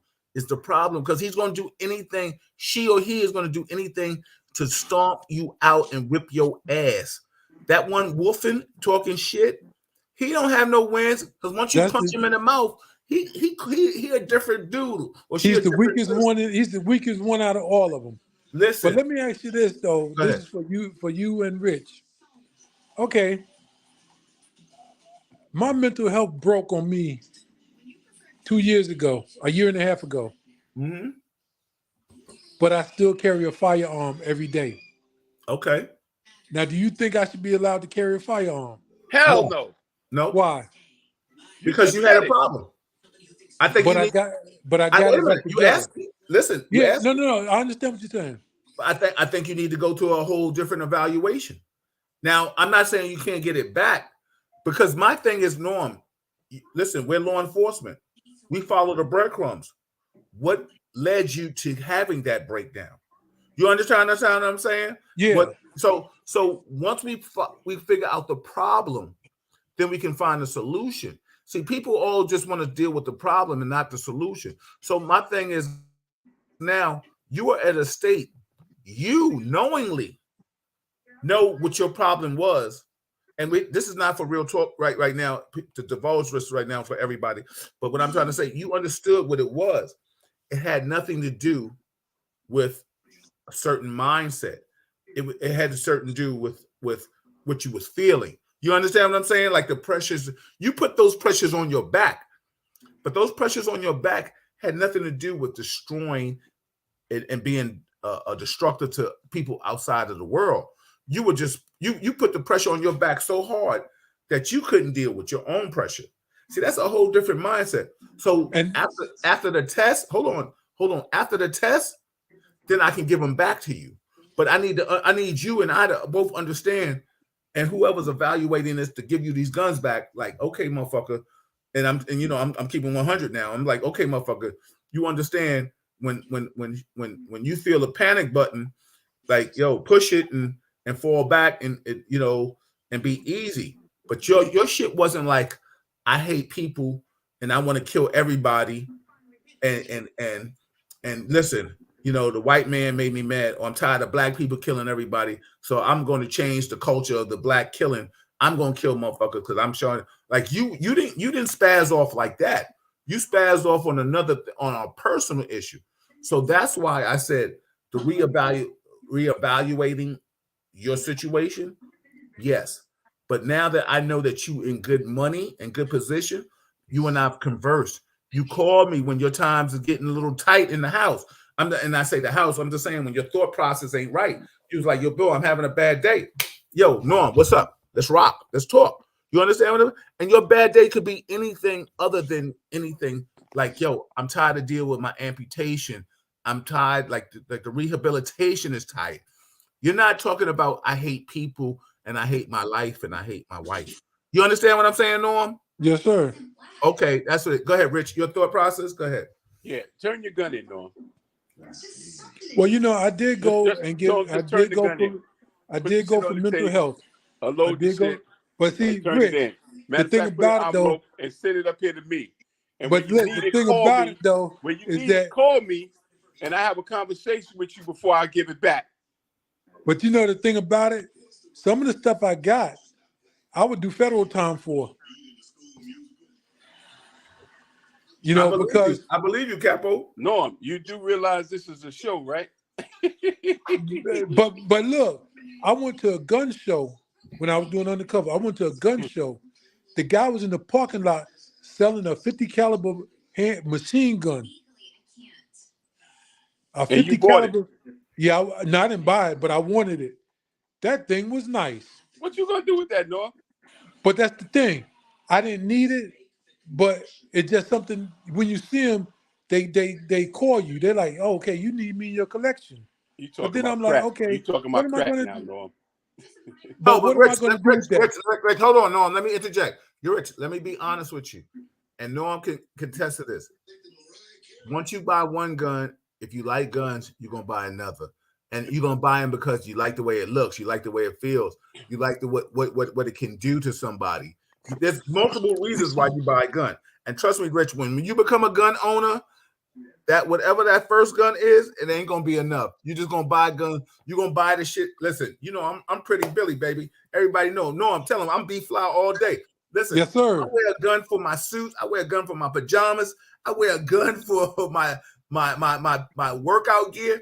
I got a gun for every reason and every occasion because that's what I do because I can buy one. And I'm saying, Rich, once you be able to purchase a gun, you're gonna have it for the car. I'm gonna have it for my suit. I'm gonna have it for my mood. I'm going to have it because the bottom line is I just want to have it. It's Sunday. I don't want to kill a motherfucker today. I just want to bust a cap in his ass. I'm going to have it for a Tuesday when I'm in a bad mood. Bill, Rich. I'm from Harlem. But still, That's all I'm gonna say about that. the thing about it though, Rich, is like Bill said, you gotta have one for each outfit. You get once you get one. Norm, I'm from Harlem. I'm with you, Rich. We from Harlem, baby. So can we move along?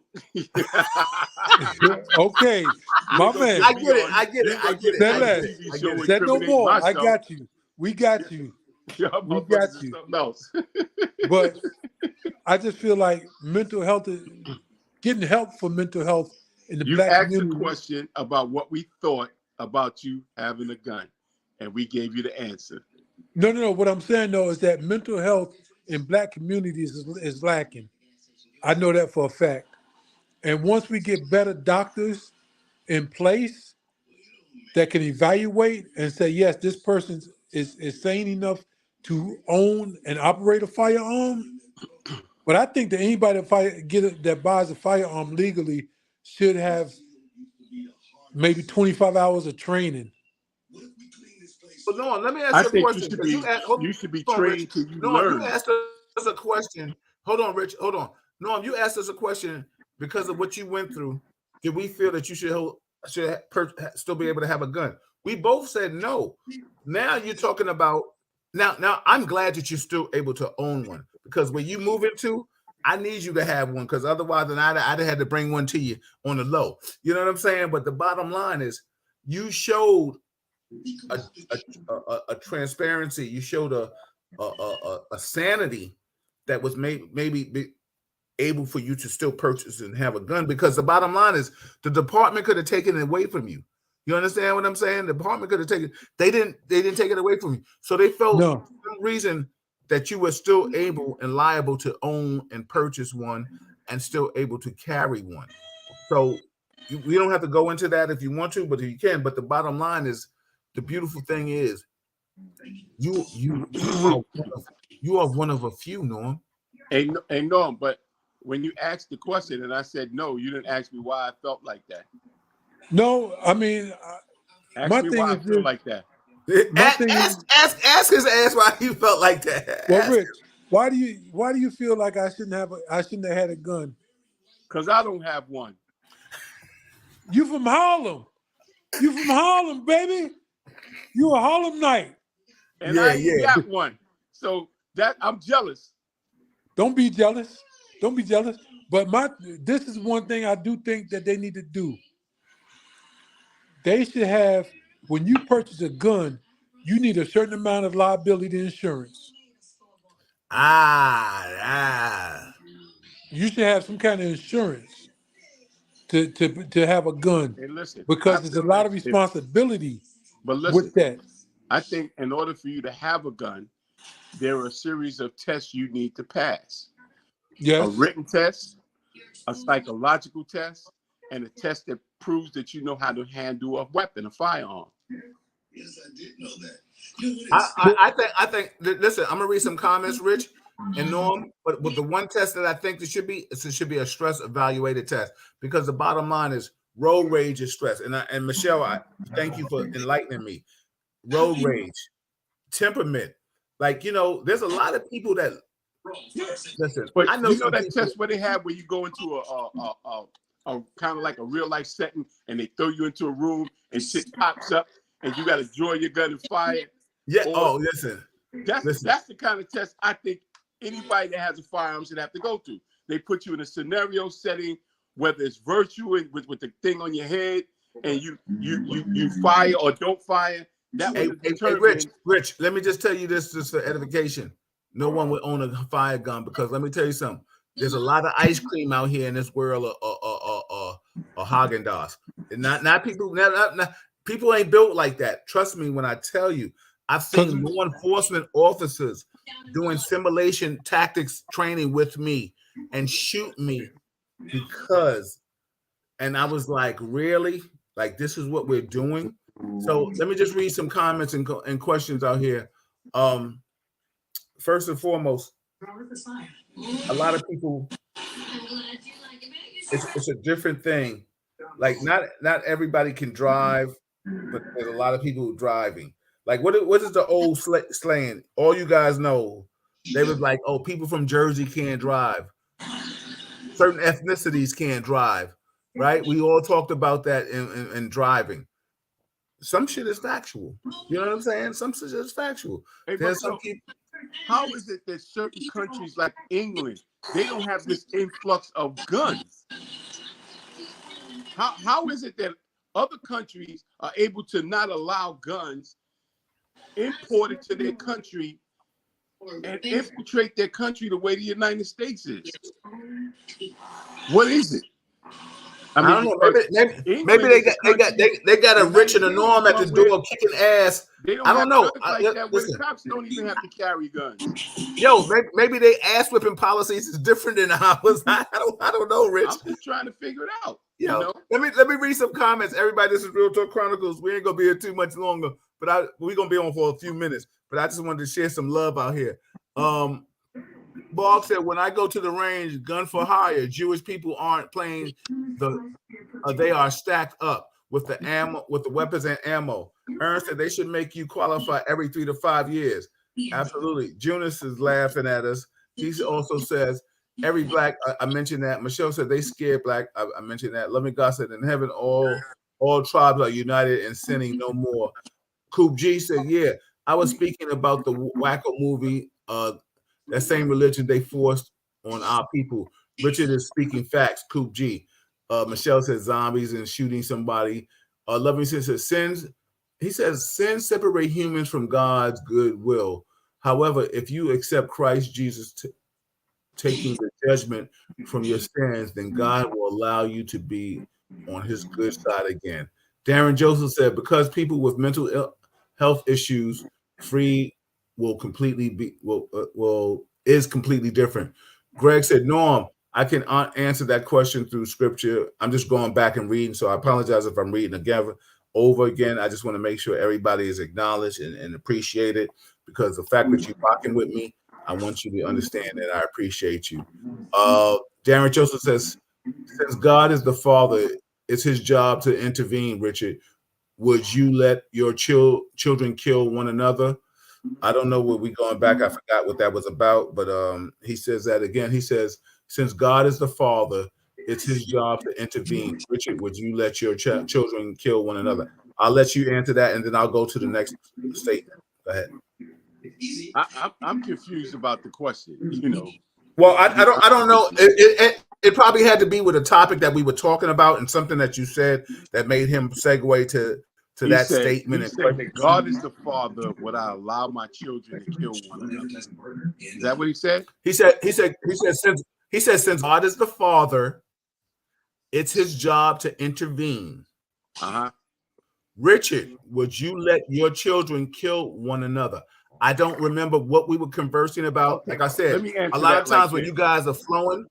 Listen, let me answer that like this. God is the Father. Did he allow Cain to kill Abel? Loving God? No, Wow, it wasn't wow. loving God that said that question. Who said that? My man Darren Joseph. Okay, Darren Joseph. Did God allow Cain to kill Abel? And after Cain killed Abel, what did he do about it? Read your Bible. Well, I'll that's come when back to that. I'll see if we get an answer. Hold on. You want to say something, Noah, before I go to the next one? Go ahead, brother. and you know, people don't realize after Cain killed Abel, he took over his family. Yeah, yeah. So Real talk. you know, Yeah. it's a lot. But you know, and I No, know the for a fact. question was, what would I do? Would I allow my kids to kill each other? Because I think the question was about free will. Maybe, yeah. Like I said, and for all transparency, I tell everybody I love your questions, but understand for the panel and myself, a lot of times I'm not able to ask them the question as soon as you put it in regards to the question or the topic that we were talking about. So right now, but with all due respect, I'm reading what you put in because I want you to know that I appreciate your honesty. I apologize. I will try to get better with that, but understand when with that being said, that means I might have to intervene or interject in what they're talking about at the time and stop them so I can read your question and comment. So sometimes we're talking in the past, sometimes we're talking in the future, and sometimes listen, maybe you shouldn't be talking. I don't know. This is what it is, but I just want my panel to be able to articulate themselves better to whatever statement and question that is being said. Well, Rick, the reason I said about Cain killing Abel and taking over his family is because I know for a fact in certain countries, if you kill the man, you are responsible for that family. Okay. So My man I Jay don't know. Brody says, hold on, Jay Brody says crazy and mental illness are two different things. We all suffer from some kind of mental illness for many different reasons. Yeah, Brody, I was saying that earlier too, because the bottom line is there's a fine line between mental illness and crazy. We all agree with that. You know what I'm saying? What pushes a man? What makes a man call himself crazy? Man or woman Yeah, call himself but crazy? And what makes a person say that they have mental illness? Because the bottom line is, I'll give you a perfect example. Crazy is when I'm doing things that I know that maybe I can't stop me from doing, right? And I'm talking to myself and I'm doing certain things. Mental illness might be I'm talking to myself and I know I need help. But effing with me is when I know you shouldn't have fucked with my family and I'm telling you I'm coming to get your ass. You understand what I'm saying, Bree? So we all know the difference. Crazy is I'm sitting there banging my head on that wall for no damn apparent reason, and I'm just talking to myself. Mental illness is, oh, oh shit, I'm seeing spaceships and stars in the night, and oh wait a minute, it's daylight, and I still see the same spaceships and stars, and wait a minute, I'm having problems and I didn't go talk to somebody about it. But the bottom line is when you pushing my button and I'm going to handle my business, because once you play with my family, you can call me crazy or mental, whatever you want to, but you better leave them alone. And that's how I'm gonna push that button. What's up, Dana niece? How you doing? Michelle said I get it. Michelle also says true. I suffer from an illness called road rage, but when I'm strapped, my patient elevates. Exactly. Well, because you know you got that hammer. Relax your fucking self, Michelle. Calm down. You know what I'm saying? Yo, her, because I don't want to have to. You text me and be like, "Yo, I'm in a pokey." You know what I'm saying? My man Coop G said. He said, "This is why the black man is dealing with what we are going through today. Understand who we are. We are the people of the book, Bible, facts." Ezekiel 35.5 KV JV, I guess King James verses, because thou has had a perpetual hatred and has shed the blood of the children of Israel by the force of the sword in the time of their calamity, in the time that their inquiry have a end. Wow. Okay. It's all in. It's on in the chat for people that want to read it. In case I butchered it, you know, loving God said humans that don't hold themselves accountable to God will reap the seed of their conduct. However, God gives everyone a chance to learn from their mistakes. Like Rich said, your free your free will your free will is on you. What's up, Kevin? My man Kevin Ballard in the building. Pretty eyes, Kev. He says, no doubt the quiet assassins are now to be played with. They're not to be played with. Absolutely. He said, good evening, man. Awesome podcast. Thank you. Thank you, my man, my go-to Bill, brother. Appreciate you. Loving God said the same mercy you want is the same mercy you should grant. I totally agree with that. I really do. But we're not built that way to have that. Mark said this is another great conversation with brothers who truly care. Absolutely. Shout out to Collins. Coop G said the 400-year prophecy along explains that the Bible, King James, is our history book. Read Genesis 15:13. Mark said a 50 cal is no joke, no cap, absolutely. Loving God said a mature adult that is gifted in combat should never go on offense. All Bravo is childish. Yeah, let me just say that in the point of convict. I mean, combat. I've been in the martial arts 35 years, right? I got multiple disciplines under my belt. I don't think of myself as a problem, but I think of myself as something you shouldn't play with. Um, I say all that to say that I understand the humility of life. I understand the problem that I can bestow upon a person, loving God. But there was a rap song that said, "I ain't no pusher, but don't test me." You know what I'm trying to say? Like leave me alone. Like I don't look for trouble. I will try to diffuse it to the best of my ability. But I am a little bit of Malcolm. I ain't turning too many cheeks. You touch one cheek, I'm not turning the other. I'm gonna give you the cheek that you wanted, and I'm gonna give it back to you, right? But then that's why if you follow a lot of people like Richard tells me all the time, yo, I can't come to your brunch party because I move differently. I'm not trying to look over my back, and I get it. Like I have a lot of people that don't come and party with me because they move differently a certain way. And the bottom line is just and to be in a realm of a lot of people is not conducive to their energy.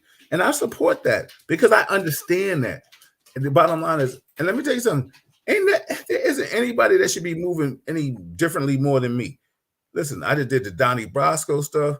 I done been law enforcement. I done touched a lot of chins in my life, and I'm still out here playing in this game where I shouldn't be. You know what I'm saying?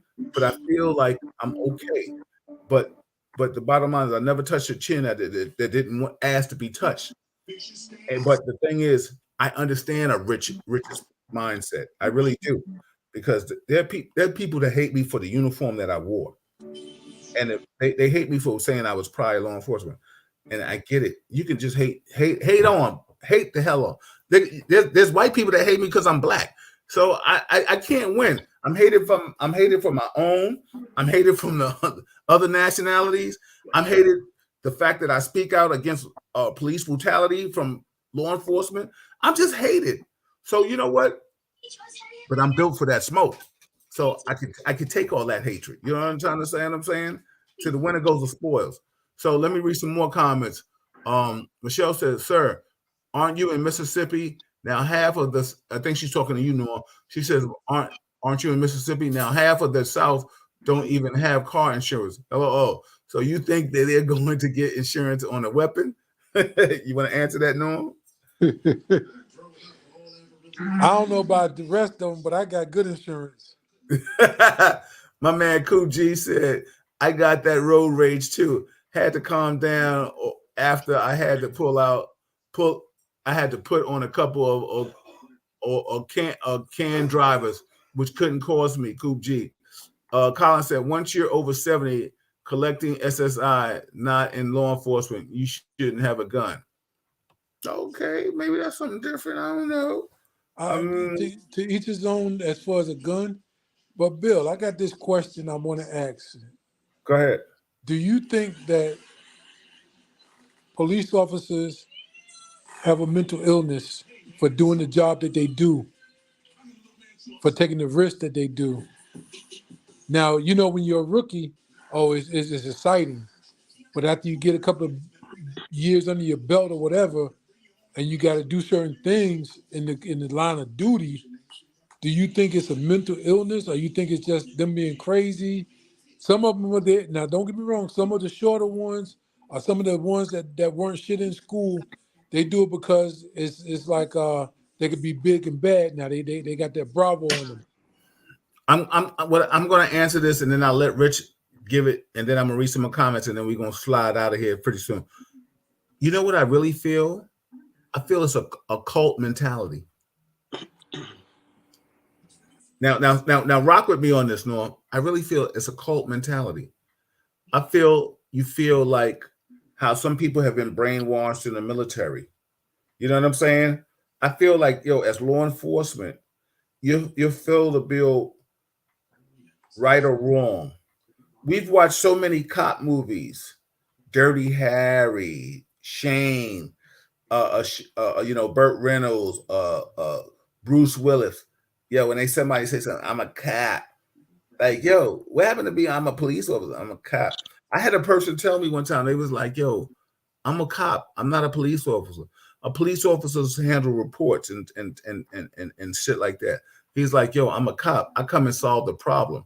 Don't call me unless you want your problem solved. I was like, wow. I was like, okay. So I was thrown off by that. So I think there's a mentality. It's like a martial artist.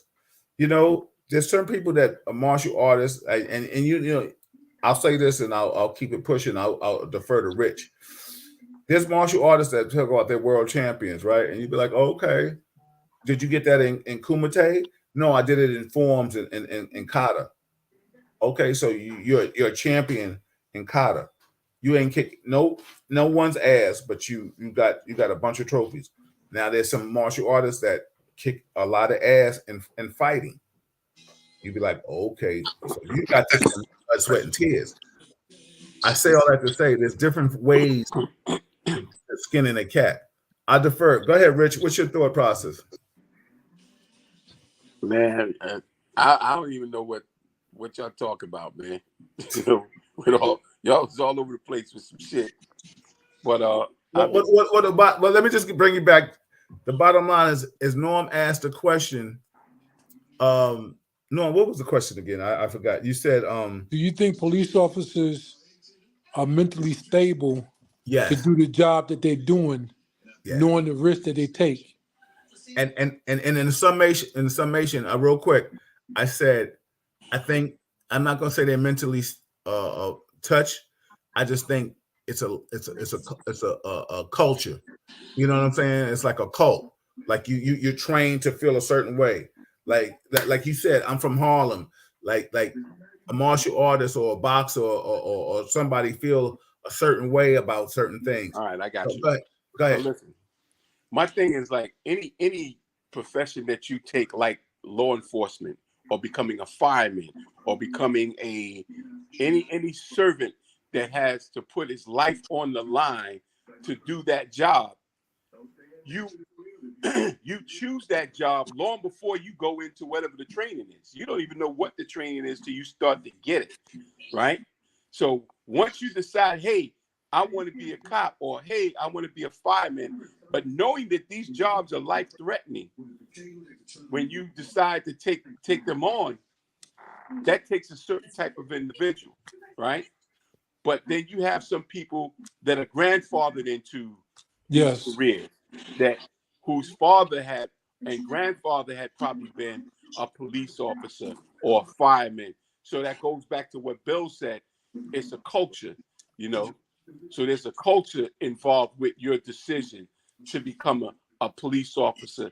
Those guys, I understand that they're grandfathered into it, and in some points in their family, they're even expected to be a cop or a fireman, even if they don't want to be, because that's something that their culture has grandfathered them into.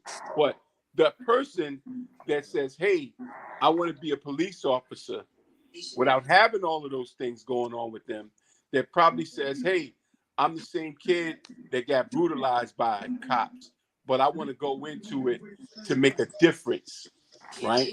To not be that cop, to do the job the way I perceive it's supposed to be done, and now I need the training to do it, right? All these mindsets are different, you know. So I can't pigeonhole somebody in saying that they got to be crazy to or have mental issues to even take the job. You know, I think it's heroic for anybody to decide that they want to take something like a job that's selfless, that they're not going to go in thinking about their own safety to protect someone else. That person is a hero to me. That person needs to be put on the pedestal to a degree, to say that he's going to put my life in front of his. You know, I hear cops always talking about um, getting home at night, you know, doing what they got to do to get home at night. And when I have these engagements sometimes where I speak to the new recruits that just finished their training and passed their courses and everything, I say this at the end of it. I said, listen, I want you guys to get home safe at night, but me first. Get my ass home safe first before you get home, because that's the job you signed up for. Every fireman signed up for saving that person's life over his own before he gets home first. And so does the police department. And the minute you start saying it's more important for me to get home than the average citizen, you picked the wrong job. Right? So if you decided that with the free will that God gave you, that you chose to go into a profession that will put your life on the line to protect and serve and make sure the average Joe gets home safely, I commend each and every one of you for it. But don't then turn around and say, hey man, well, what about me getting home? Motherfucker, you signed up for this shit. All right? So don't get there and now say it's more important for you to get home than the average citizen. And you know, for me, I don't know about Bill, but I didn't choose that job. The job chose me. What do you mean by that? I wasn't, I never thought about it. I never said, oh, I'm going to go into law enforcement. I'm going to do this. I never thought about it So how you get the job? because it was a sheriff down here named Sheriff John Baker, used to play pro football, who became the sheriff. And he did a lot of recruiting out of college. And I knew him because I knew So his what did son, he John, say? Norm, you're not going to be in the pros. You might as well be a cop. pretty much. Pretty much. You know, I knew his son. I knew his son, John Jr. And I would go over to the house and I'll see everything and, you know, talk to him and whatnot. And it became interesting because of the different levels to it. So what made you decide to be a cop, knowing that you would put your life on the line to protect and serve others? But the thing about it, I didn't think about it at the time. I thought about that paycheck. I just got married. I So thought about the paycheck. that It was means a you went union. to It the was a job for the wrong reason. pretty much, but it was a union. And plus, down here, this is a right to work state. So when you find a job that has a union, that helps out a lot more. So I knew it was job stability. I knew it was a chance for advancement. I knew it was other things I could do in that job. So I said, okay, let me give it a try. I got a college degree. I got, other things going for me. And Bill can attest to this. It's the good old boy system in there. Like you said, Rich, their grandfather was an officer, their father's an officer, mother works for dispatch. So it's only right that they go in. Those are the ones that you got to be careful of because they're not built for that. They're not really built for that kind of work because they were always sheltered. They see things, and the guys in school that were bullied. Those are guys that you don't want to partner up with because under pressure, they're not there. Hey, Norm, if you were in your house and a fire broke out and the fire department had to come to get your ass out of there, and there's a fireman out there saying, well, shit, I ain't signed up for this shit. I ain't going to get my ass burnt up to go save his ass. How would you feel about that? Well, shit, I just signed up for this shit because they got good benefits. That's how it was, but I'm saying that's how it was at first. But once I got into that's it, not the question I asked you, Norm. I asked you, how would you feel about somebody that took that position for a paycheck and would let your ass burn up in that house? they need more training. They need to reevaluate why they took the job. That's not what I asked you. I said, how do you feel about that person? That's what I'm saying. They would need to reevaluate why they took the job. They would need to get more on the job I'm talking training. about you in that building, shit burning up, and there's a motherfucker out there that signed up to be a fireman who's supposed to come in there and get your big ass. And he's saying to himself, he didn't really do this for that. He did it because he needed a fucking pension, he needed benefits, and he just simply needed a job.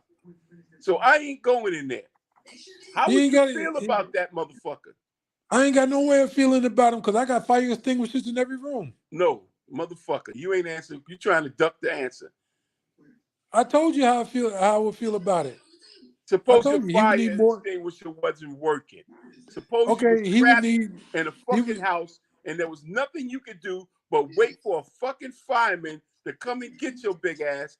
How would you feel if that motherfucker was out there talking about, man, shit, I ain't signed up for that shit.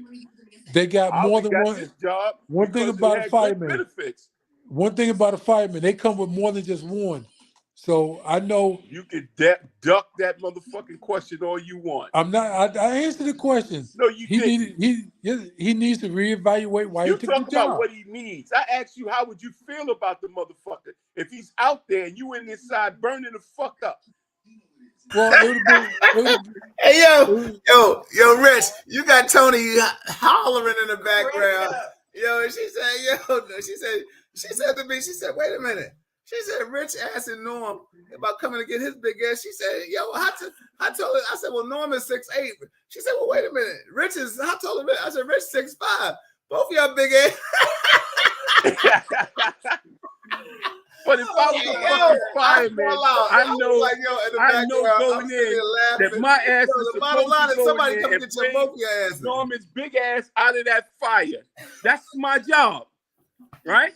So I'm going to say, well, I ain't signed up for that shit. I just thought it was a good job because I needed money. Shit. Let me tell you this, Rich. When I was on the job, I had to reevaluate it.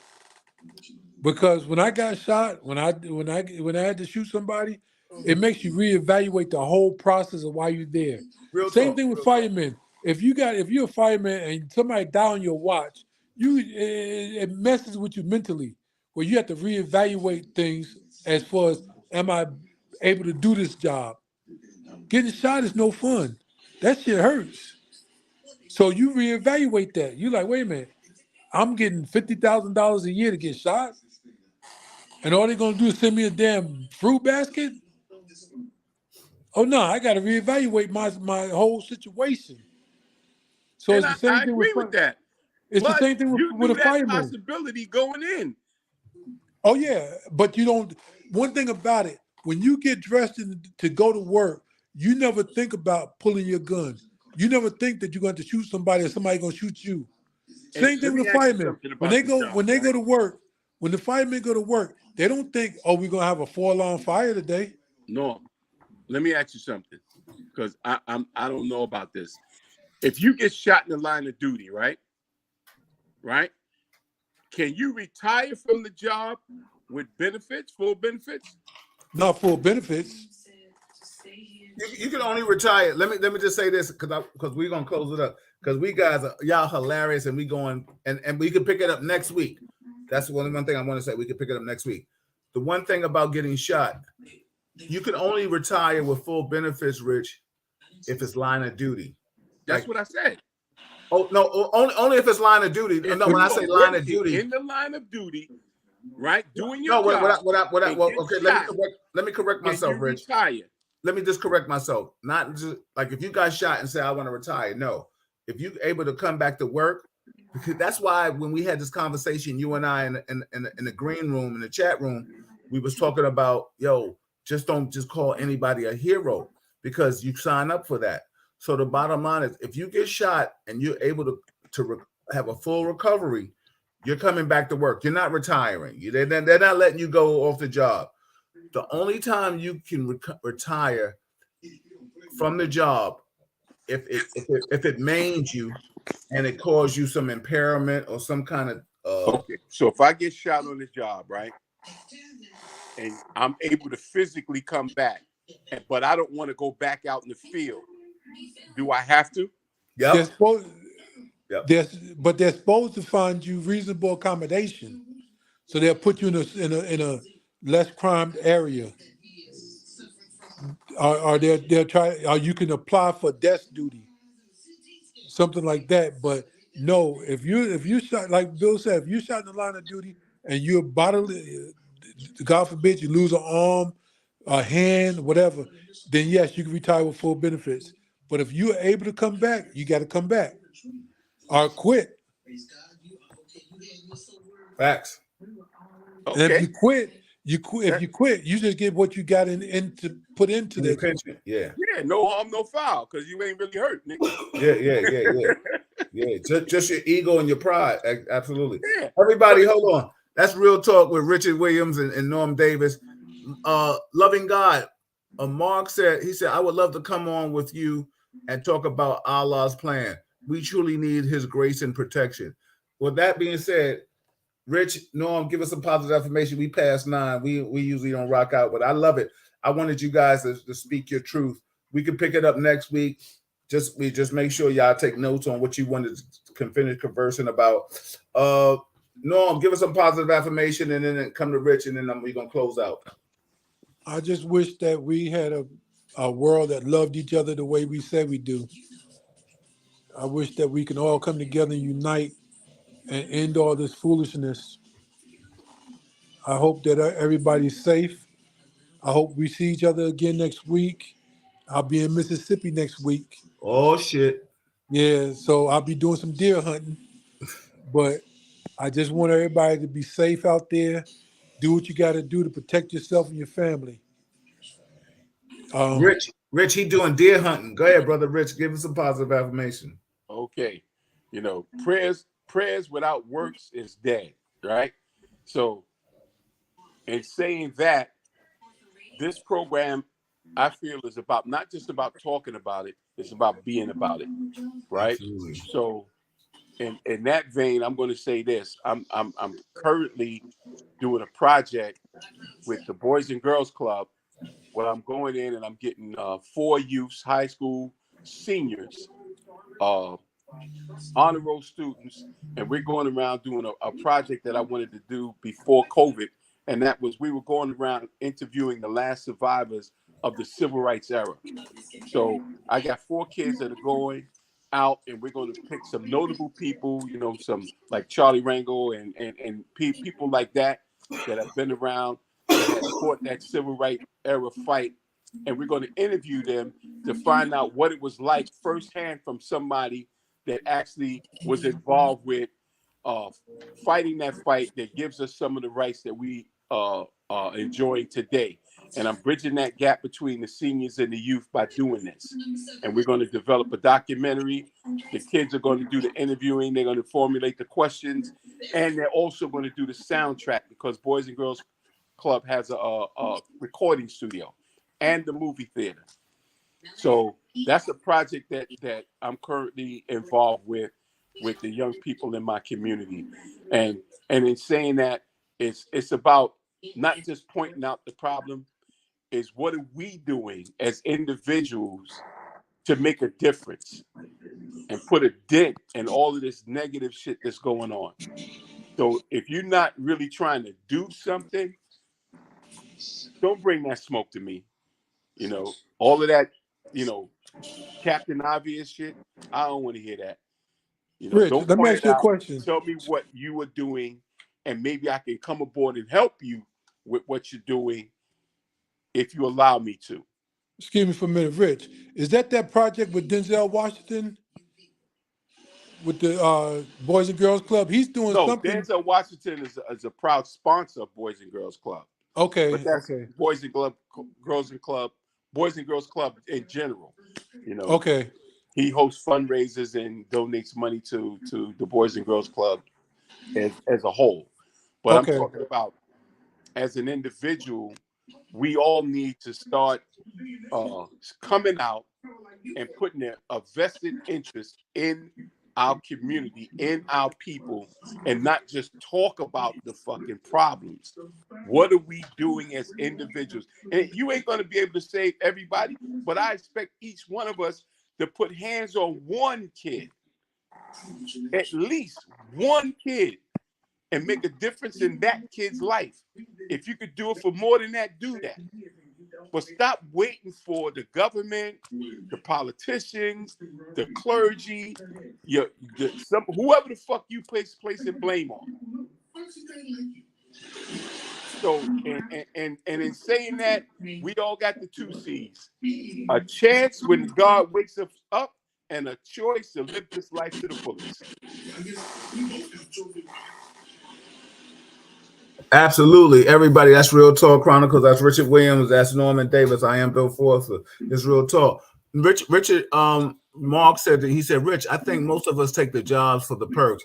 Absolutely. There's plenty of people that take the job because of nepotism. Myself, I taken two reality 2 out of 3. Along the way, I understood why. Michelle said, hey, Malika. Mark said, both of you big motherfuckers are funny. Greg Coop, he said, yo, great chat, Bill. I'll tune in again for sure. Appreciate the love, my brother, my neighbor, my childhood brother. Yo, everybody, listen, thank you. FYI, May 10th, we got the former president of the Corrections Union, Norman Seabrook, coming on. I can't wait for that interview, May 10th. It's going to be phenomenal. Otherwise than that, tune in. Next week, Malika and I, we're going to chop it up with you on a Monday. We're back Wednesdays with my guys, Rich, Norm, and whomever shows up. And we turn the clock, Dr. Quarter. We're going to try to go in the summer. When the summer hours, we're going to try to do just a strong hour real quick. The brunch parties will be going twice a month, just those that want to know. Malika, you don't even have the book up here. Malika and her mother published a book. May 13th, they're doing something at the Art Gallery in Philadelphia. I'll make sure I'll have the book with me so we can just show a little snippet of it, right, baby? We'll show it Monday. We'll show it Monday. So, I put up a little post of Malika and I in the past singing in the car, right, Rich? You saw that Tony Braxton. I saw it. Yeah. She was serenading you, Bill. Yeah. No, she was doing it. Before I forget, I'm gonna be posting on my page the flyer for the Harlem Dog Show. It's a dog fashion show that I'm doing along with the Community Affairs Department of NYPD, Harlem Mother Saves, and some other organizations that you'll see on the flyer. We're doing a Harlem Dog Fashion Show. It's free. We're going to have resources there. We're going to have different organizations that deal with training dogs. The ASPCA, they're going to be giving out, free shots and stuff like that. There's going to be a dog trainer there that teaches you gives you some tips on how to better train your dog. We're going to give out doggy bags to all of the participants, and it's free. It's going to be in May 20th. Like I said, I'm going to post the flyer, and on the flyer, you just you scan the code, and then you can go online and fill out your registration from there. All right, everybody, you heard it. That's Richard Williams. That's Norm Davis. Norm, we're gonna be watching you. You got Real Talk people coming down to Mississippi to start putting foot to ass if you need us. You know what I'm saying? Hey, look here. This is Real Talk. I want you, Malika, Rich, whoever, when I'm completely moved down there, I want you to come visit. You see, Richard not quiet as all shit. Well, you know, I'm only out from New Orleans. Hey, listen, so ain't like we can't go to New Orleans. Hey, listen, I got to see if I can find the green book so I can know how to travel down that motherfucker. You remember the green book? Exactly. Yeah, the green book. What do you know about that green book, Rich? Shit, I know a lot about that shit, boy. My mama had one of them green books.